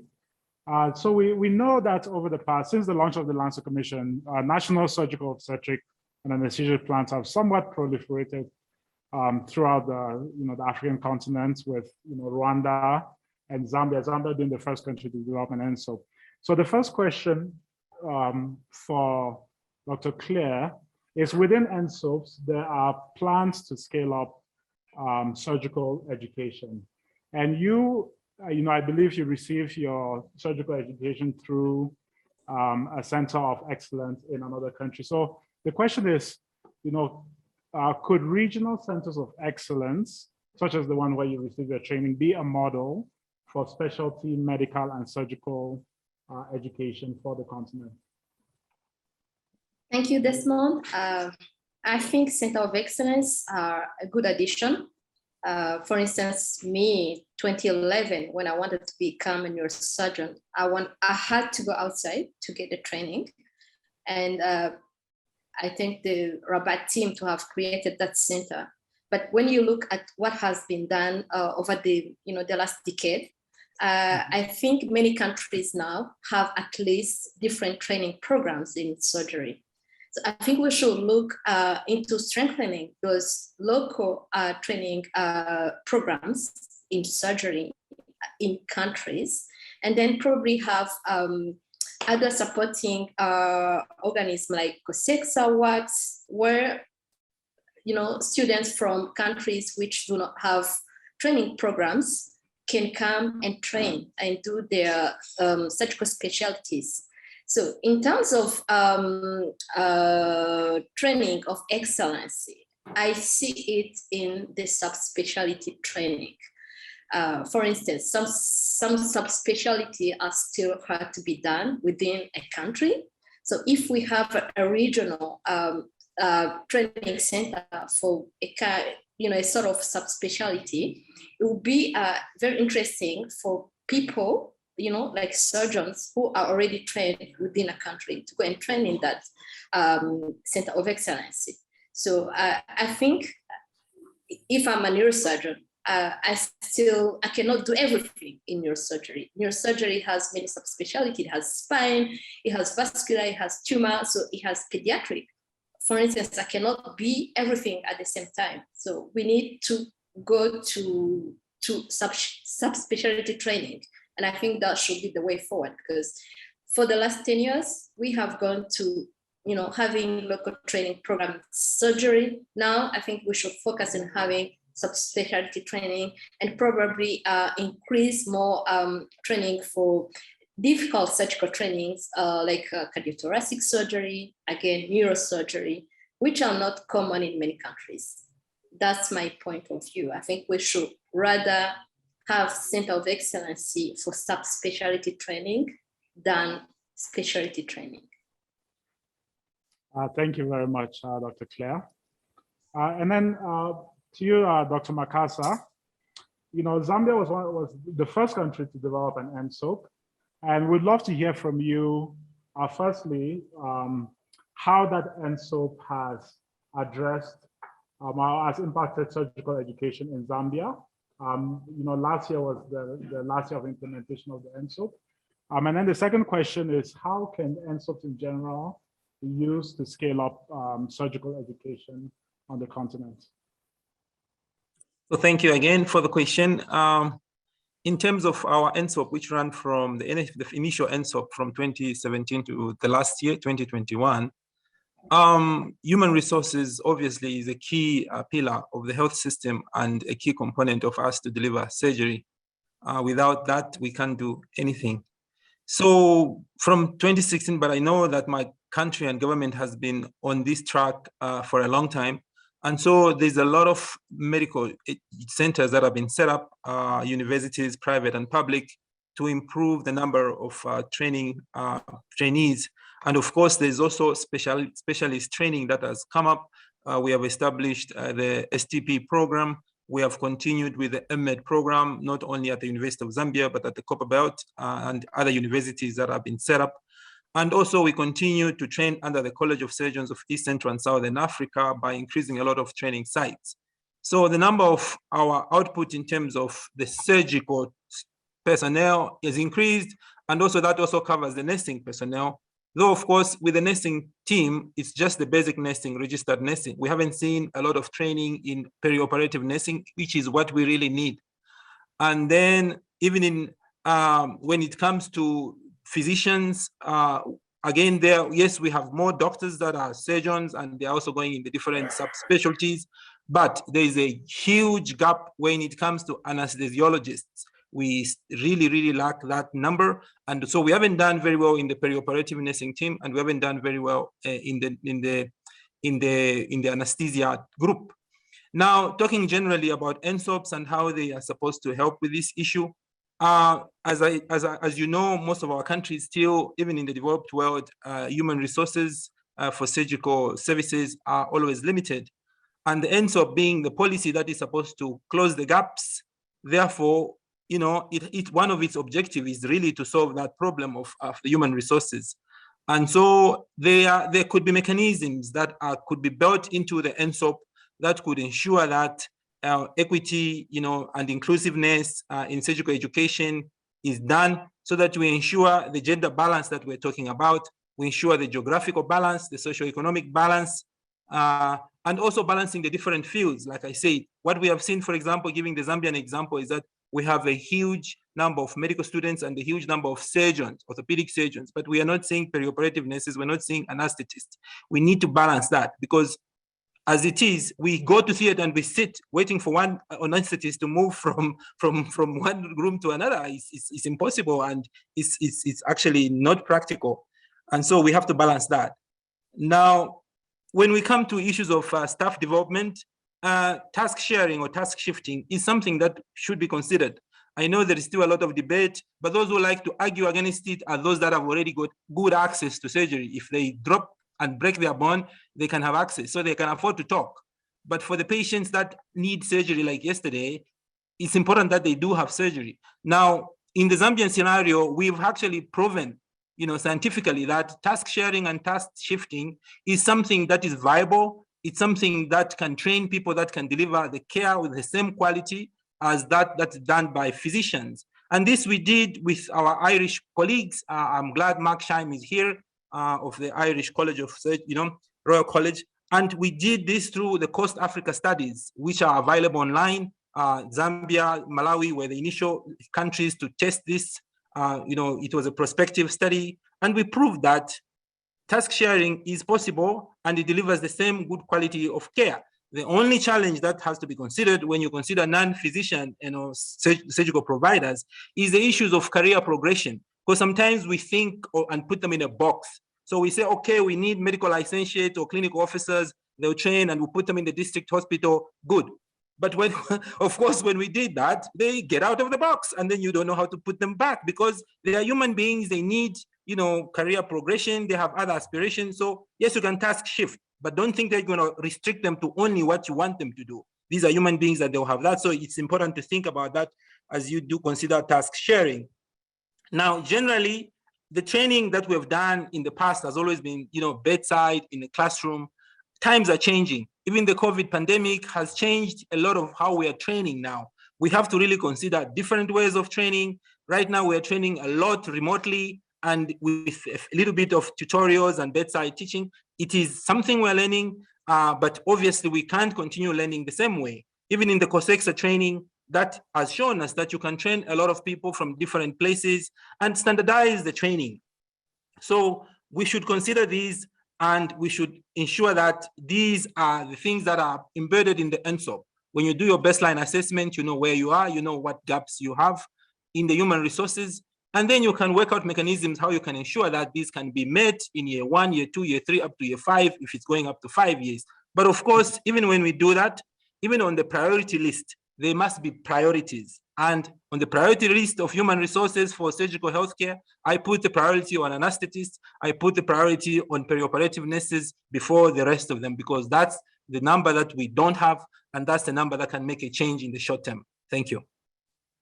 Thank you so much, Dr. Makasa. It sounds like there's a lot that the NSOAP in Zambia has accomplished, but there are also a lot of lessons learned. So as the first country that developed the NSOAP, you know, it would be wonderful if there's some of these findings that could be shared with other countries and policymakers that are interested in developing such findings. So I'll pass it over to Dr. Mark Newton. You know, I know you're about to leave, so maybe you can give us some final words before we close off.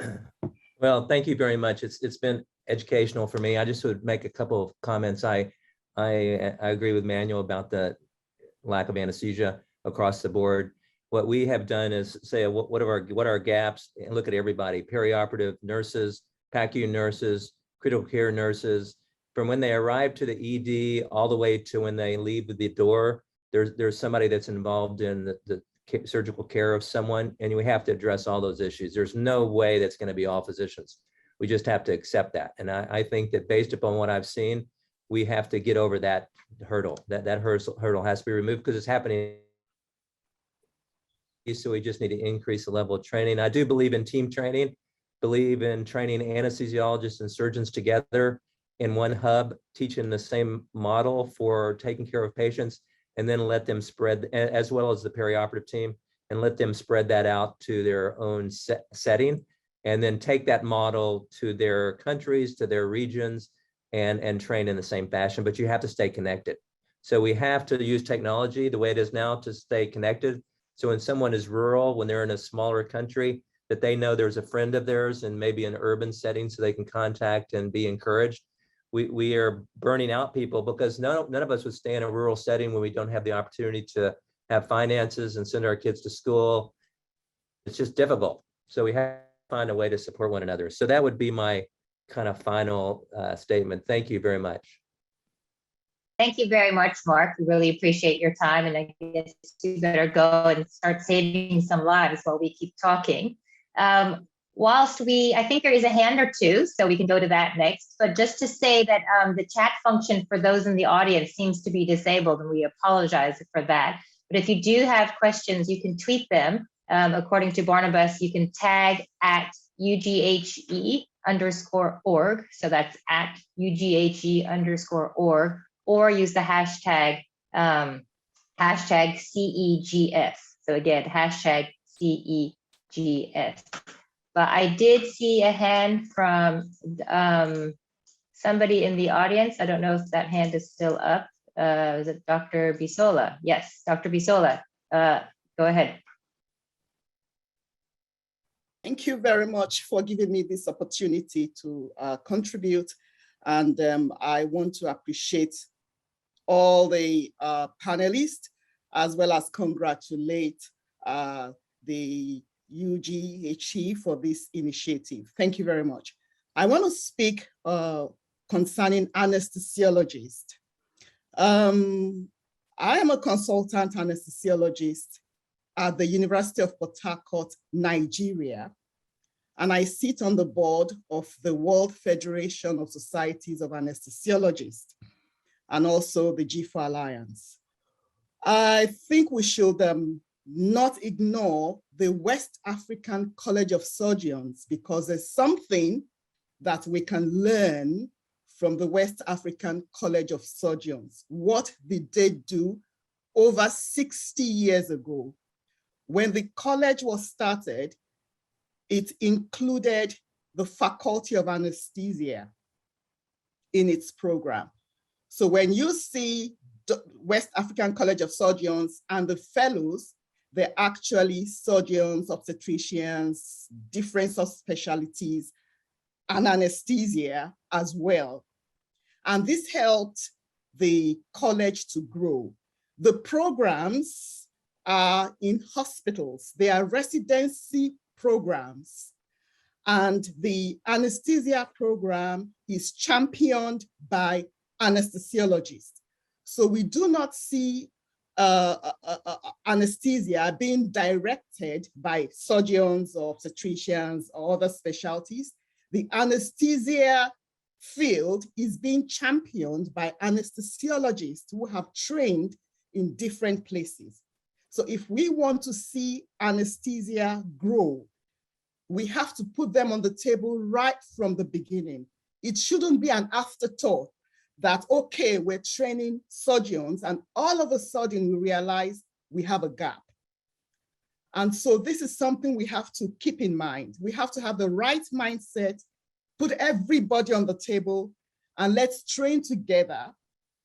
Our program in West Africa is hospital-based. It's not in a classroom. So as a surgeon, obstetricians, trauma specialists, everybody is learning together within the hospital. Is called workplace learning. And the exams is board certified by the West African College. From that region, the different countries, 16 countries in the West African region, began to have their own national bodies to certify the residents. Now, one thing we did in West Africa, we are so respectful. If you have an MBBS, you are a medical doctor. And when you get into the residency program, you are still a medical doctor in training. We don't call you students. You have your medical, you are a medical doctor and you are in training. And this is very nice. So we are allowed to create what we want within the West African region. We still have, some deficiencies. We still have some, we need workforce, but I think we have the platform to grow within the West African region. And I think that is one thing that we can learn from ourselves. We create what we want and we can grow. So I want to encourage our partners all over the world that it is possible within Africa to grow, but we have to design what we want within our regions. And I would also say the stakeholders are very important. The ministries of health, the universities, and all stakeholders are very important. Nigeria, I'm a Nigerian, and I was part of the NSOP in Nigeria. And we realized that if we say NSOP, the surgery, obstetricians, anesthesiologists alone, without thinking about our perioperative nurses and different nurses, we will not do justice to our program. So we designed our program to be NSOANP. The additional N there is nursing. And we had them on the table planning so that we can go on together. Now we're in the implementation stage. So I think we can really create what we want if we look at a peculiar situation, and one cap does not fit everybody, but we have to look at what we have and design what we need and then move on with that. Thank you very much. Thank you so much, Dr. Bisiola, and great comments. And I think really echoes what Judy was saying about a systems approach and making sure that all the cadres are involved. It's been a wonderful panel, and I think we are actually running out of time because we still have other speakers, but I'd like to give each of the panelists just a minute or two for their closing remarks. Also to say that there was one question on the Twitter about primary school and secondary school barriers and how maybe those could be addressed. So if any of the panelists wants to address that, I think it may have come from Dr. Claire. But we're going to start with Claire and then go to Isiola, then Judy, and then end with Emmanuel since Mark has made his remarks. Claire, back to you, please.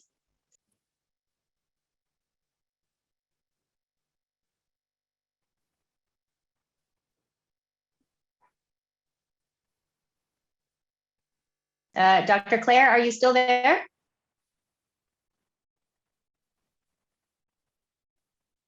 Okay, we may have lost her for... Yes. Oh, yeah, sorry, go ahead, Claire. I'm the host, so my phone is ringing.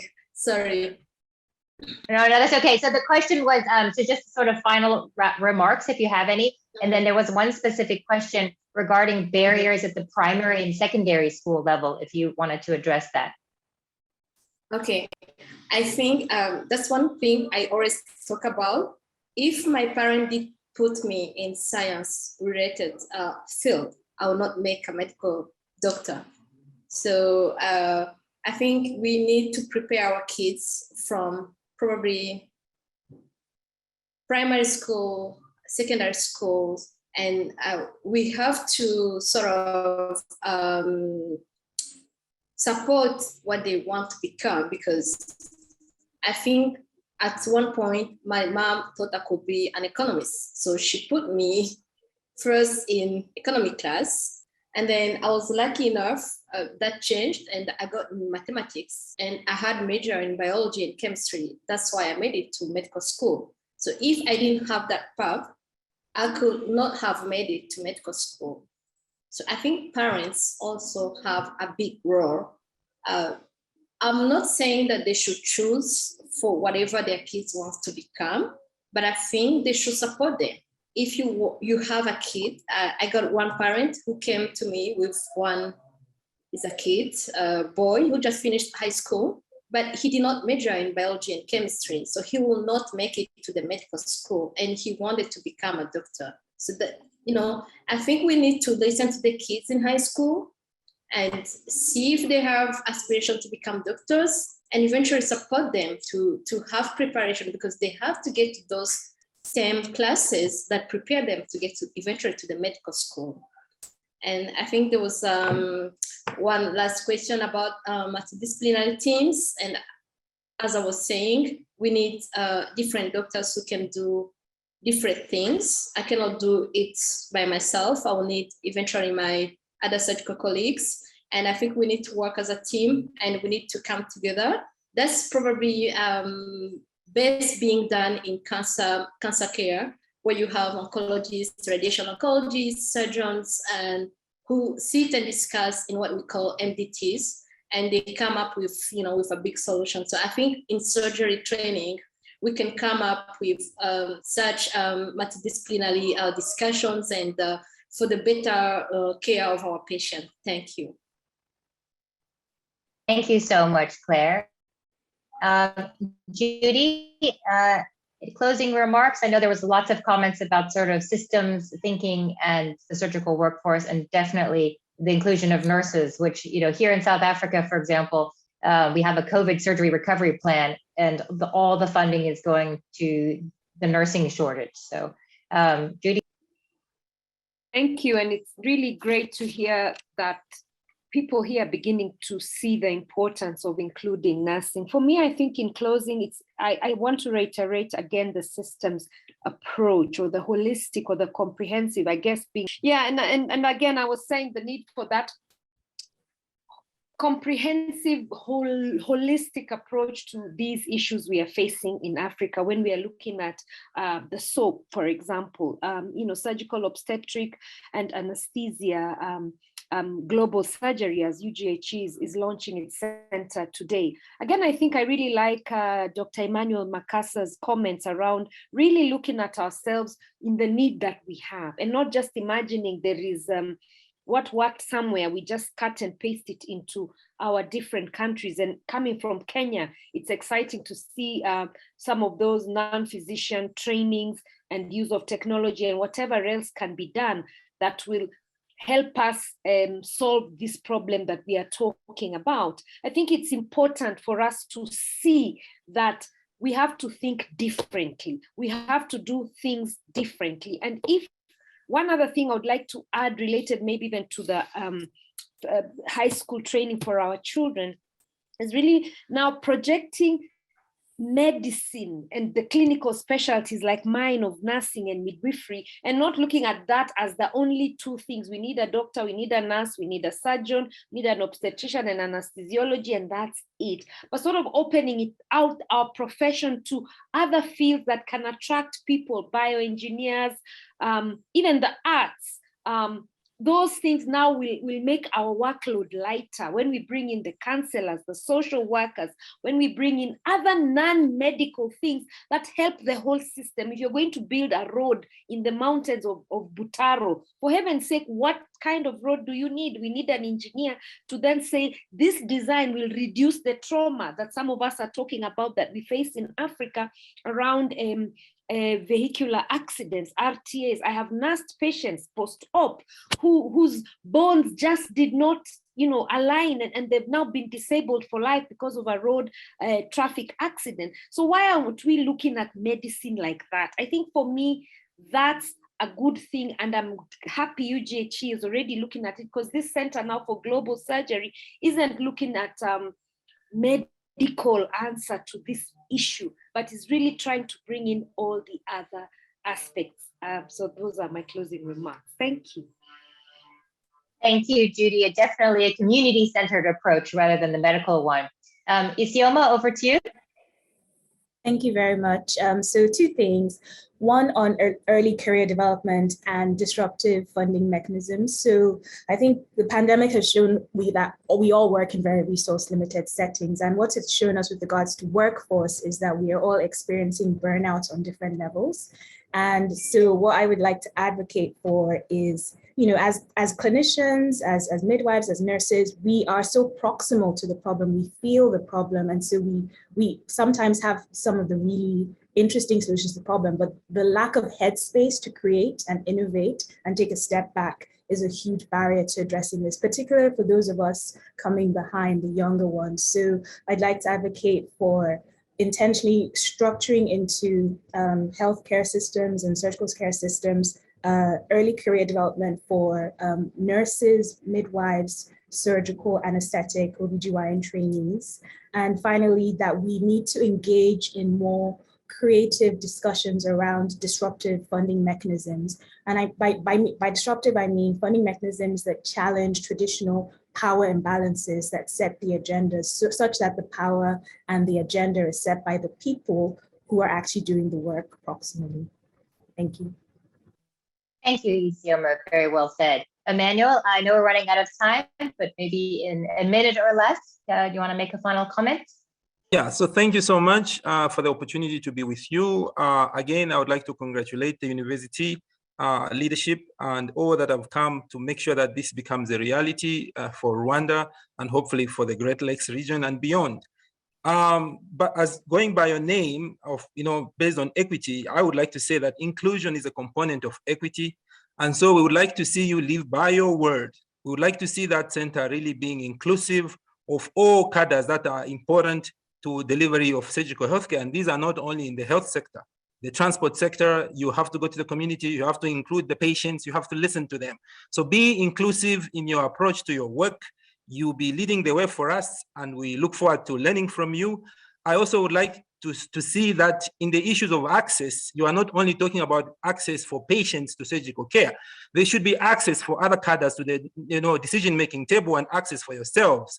So you should ensure that you have access to the ministry and all the key stakeholders to ensure that you can present the case for the health workers in the surgical field and also the patients themselves, but also be inclusive and allow the nursing teams to be present so they can speak for themselves and they can decide for themselves. We want to see equity and we want to see inclusion. Congratulations, but the task is ahead. This is not the end, this is just the beginning. And we are happy to work with you and collaborate with you, and we are on standby. Thank you.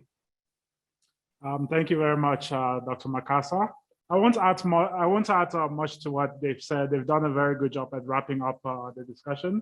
But just to add a word of thanks to all our panelists, Dr. Karekezi, Dr. Makasa, Dr. Kanyola, Dr. Mark Newton, and Dr. Okolo. Thank you very much for joining us and for sharing your deep knowledge and expertise with us. I'd also like to thank my co-moderator, Dr. Catherine Chu, calling from South Africa. It was a pleasure co-moderating this panel together. And to close off, congratulations again to the Center for Equity in Global Surgery. Thank you. Oh, wow, that was a thrilling time that we just had.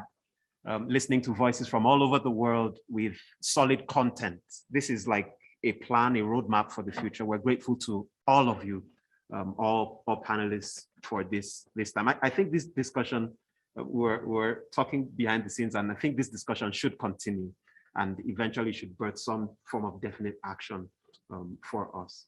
This is action already, and we're so grateful to you. Thank you very much, and thanks to all that have joined us. We have online the lead at Gradian, the CEO at Gradian Health Systems, one of our partners at the Center for Equity in Global Surgery, with whom training has been done across the region. And so we'd like to invite her to say 1 or 2 words as a live message of support. Thank you very much. Lina, Saeed. Great. Well, I will not take up a lot of time. This has been a really phenomenal event, and actually one that's both in person and remote, and I haven't seen them done successfully quite like this. So this is really great. I really want to start off by introducing myself. My name is Lina Syed. I'm the CEO of Gradian Health Systems. I want to start off by congratulating the University of Global Health Equity on the launch of the Center for Equity in Global Surgery. At Gradian, we are very excited to see our partners at UGHE launch this center at such a critical time. A little bit of background on Gradian. We're a nonprofit medical technology company that's really focused on transforming the impact of medical equipment on hospitals around the world.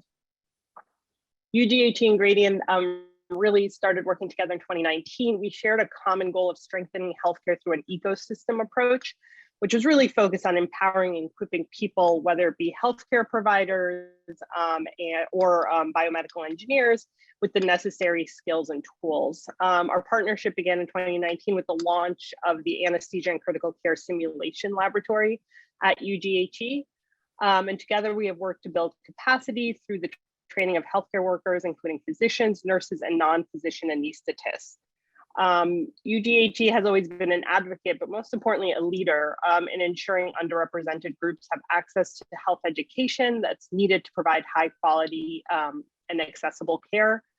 So really on behalf of Gradian, I want to congratulate the team at UGHE, and also we look forward to continuing to follow your lead on a whole beyond even just the lead on surgery, just really following you as a leader on really a lot of critical issues that we all have faced and continue to face.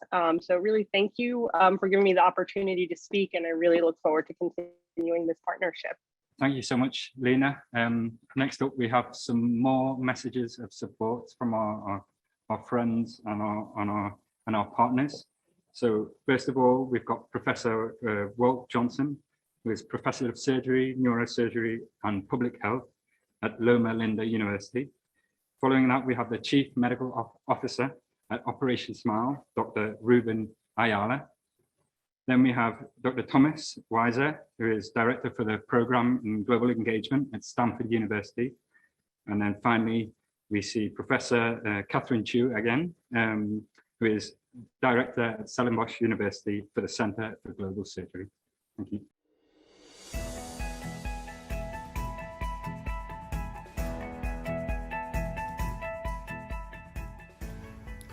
I would like to convey my heartfelt congratulations from the Loma Linda University Center for Global Surgery in Southern California on the inauguration of the Center for Equity in Global Surgery at the University for Global Health Equity, Rwanda. For the past several years, I have had frequent interactions with your leadership while I served as the lead Emergency and Essential Surgical Care Program at WHO. We share a common vision, common goals, and common determination to bring safe, timely, and affordable surgical care to the vast majority of individuals worldwide that lack the benefit of such access. Additionally, the demand for surgical care is rising in parallel with the rapidly rising rates of non-communicable diseases in even the poorest countries. Reducing all barriers to surgical care requires novel and innovative solutions. The Center for Equity in Global Surgery fulfills a critical niche for these solutions. I wish you every blessing as you embark on the launch of this outstanding center, and very much look forward to partnering with you going forward. Thank you. Dear friends and colleagues, it is a joy to share a message of encouragement and solidarity to all of you involved with the important work of the University of Global Health Equity and in this historic launch of UGHE's Center for Equity in Global Surgery. On behalf of the thousands of volunteers and staff members of Operation Smile serving communities around the world, our deepest admiration and respect for the principles embedded in the birth of this important initiative.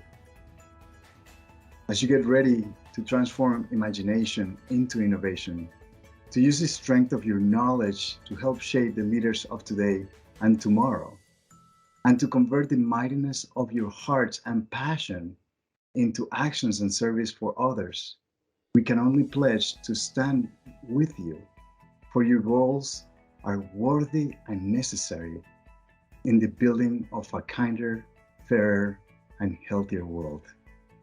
Congratulations. Greetings to the University of Global Health Equity from Stanford, California. My name is Tom Weiser. I'm a general and trauma surgeon and surgical intensivist working at Stanford. I also lead a program of global engagement within our department, and I'm very excited to hear about the launch of the Center for Equity in Global Surgery at the University of Global Health Equity. We stand ready and willing to partner and collaborate across institutions, particularly in the domains of education, clinical training, research, and innovation. I would also like to congratulate UGHE in my role as the Consulting Medical Officer for Lifebox. Lifebox is a charity devoted to improving surgical and anesthetic safety around the world.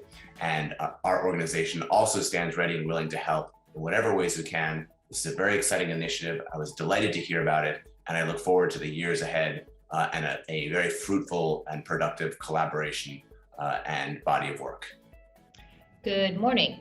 My name is Catherine Chu, and I'm the Director for the Center for Global Surgery here at Stellenbosch University in South Africa. It gives me great pleasure to send my enthusiastic support for the inaugural Center for Equity in Global Surgery at the University of Global Health Equity in Rwanda.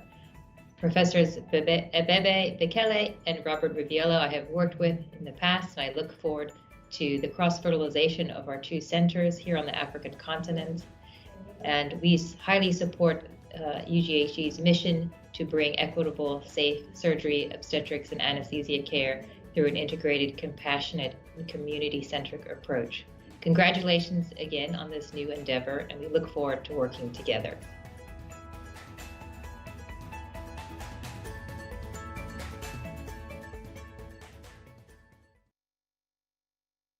Thank you so much, everyone, again, for joining us today. Good morning, good afternoon, wherever you are in the world.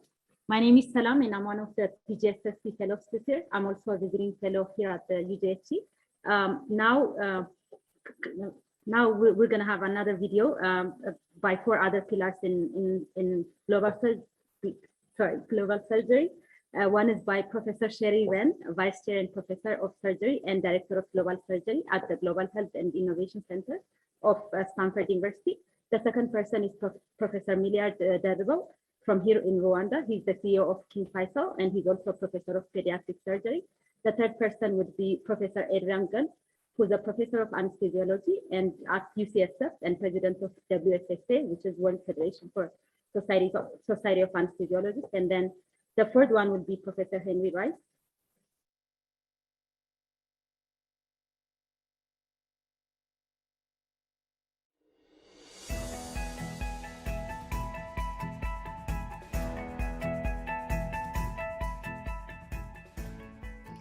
Greetings from Stanford University in California, USA. I'm excited to participate in the launch of the Center for Equity in Global Surgery at the University of Global Health Equity. Training the next generation of physicians and scientists to effect change in safe surgical access for people around the world is critical. I wish I could be there in person to celebrate this new center. Congratulations to Prof. Bekele and all of your team. I really look forward to seeing what happens over the next few years. Thank you very much. Hello, good afternoon. My name is Professor Miliard Dadebo. I'm the Chief Executive Officer of King Faisal Hospital, Rwanda, a pediatric surgeon, and an advocate for equity in global surgery.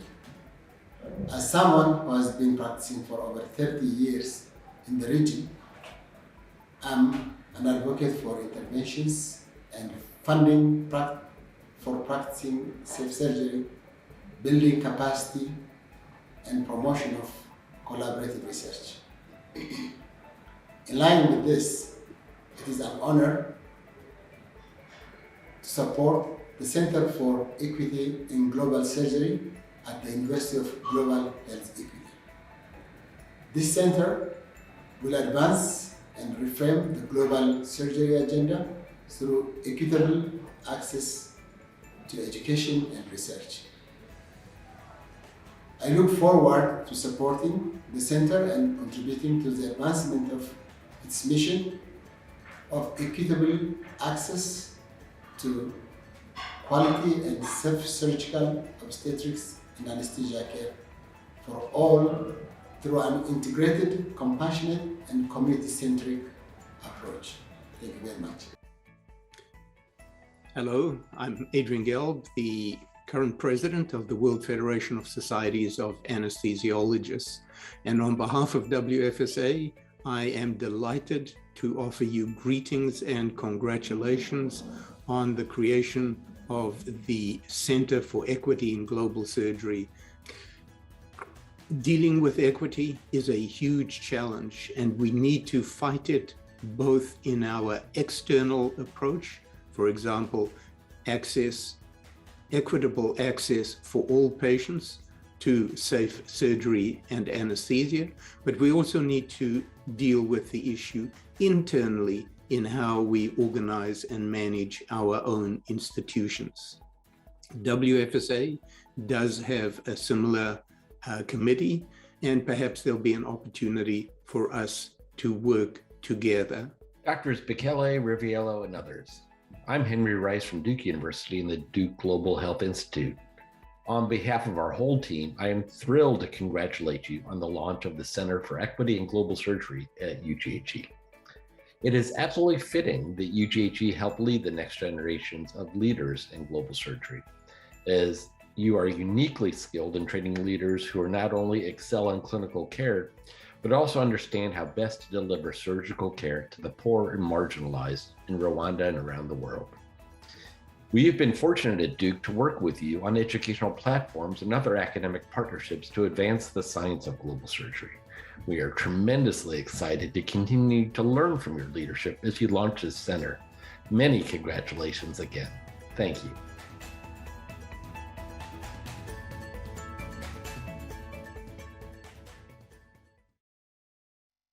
Good afternoon again, ladies and gentlemen, joining us live and in person here at the UGHE.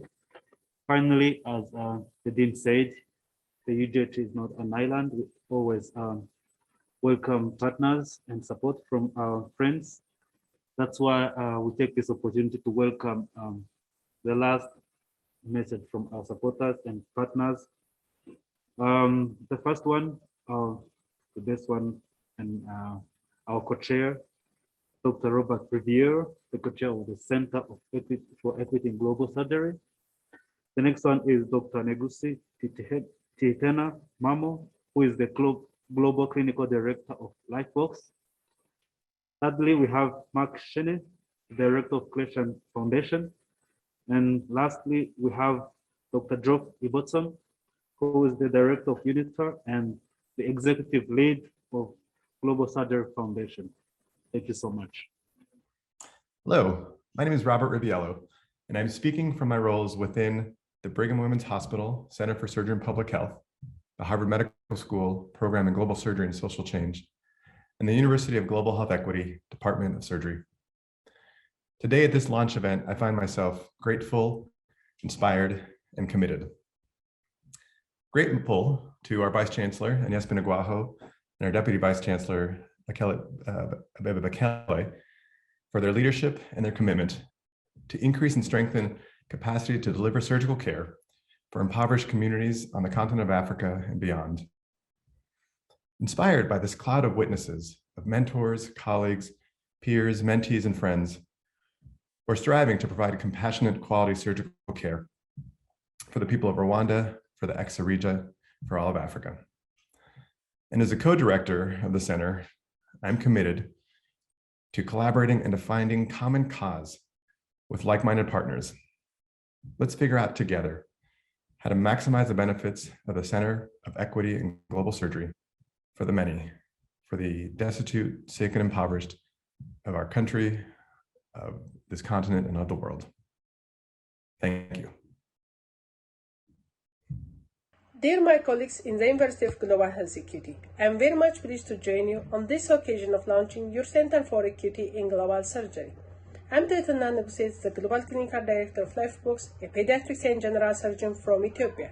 As Lifebox, we are engaged to make surgery and anesthesia safe globally, emphasizing teamwork as the backbone of our programs and addressing our targets through tools, trainings, as well as partnership.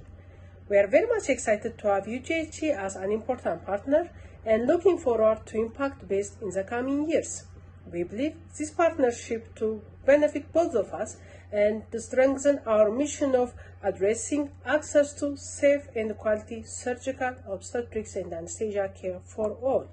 We are having joint fellows who will be engaged in advocating and strengthening the real work of global surgery and its implementation on the ground. As a colleague and partner, I wish this partnership to impact more and the growth of the center to accept more trainees, which will fill the gap in the continent. Thank you so much. Hello to everyone, and on behalf of Mrs. Kletchen and myself, I would just like to say congratulations on this incredible project that you've embarked upon. I first heard about this from Dr. Farmer 4 or 5 years ago, and to be frank, I thought, oh, wow, this is very ambitious. I wonder if they can actually pull this off. And in typical Paul Farmer fashion, he has. It's just an amazing feat. So Robert and Abebe, I think, have been the real driving forces behind the project, and I want to say a special congratulations to them for what they've done, the energy they've put into this project, and the vision that they've executed. It's really quite remarkable. And we at the Ms. Kletch and I have been on the sidelines watching this very closely, and couldn't be prouder of what you're doing. We look forward to the next steps, which is implementation, and any way that we can be of help and involved, we're certainly ready to roll up our sleeves. So thank you very much. Congratulations to all, and hope to see you soon. We're thankful to everyone who's been here. Thankful to God for making this a good time, and to all the partnerships that we have. I'll be making welcome Dr. Jeff Anderson, trauma surgeon at Brigham and Women's Hospital and faculty at Program in Global Surgery and Social Change, to give the vote of thanks for this event.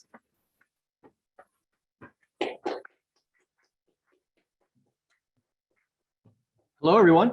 Well, that concludes our program. This has been what a wonderful event and the start to an exciting center. I know I'm excited for it.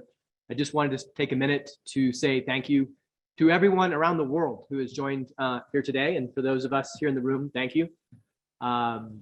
This has been the work of a lot of individuals over the last several years, months, weeks, and days. And I just want to say thank you. I want to say thank you to all who participated, our panelists, our moderators, our speakers, UGHE leadership. I want to say thank you to all those who worked behind the scenes to make this happen. I want to say a special thanks to our center leaders, Dr. Riviello, and especially to the Dean. Thank you. You have set a standard now, and the real work begins, and it's exciting. I'm glad that you all could join us to be here at the beginning. I think that this center has such an exciting opportunity to help the lives of the patients who need surgical care. And I'm excited to see what the center can accomplish over the coming years. Thank you all for attending and for joining. And I want to invite anyone who's here and available for refreshments after this closing. Thank you very much.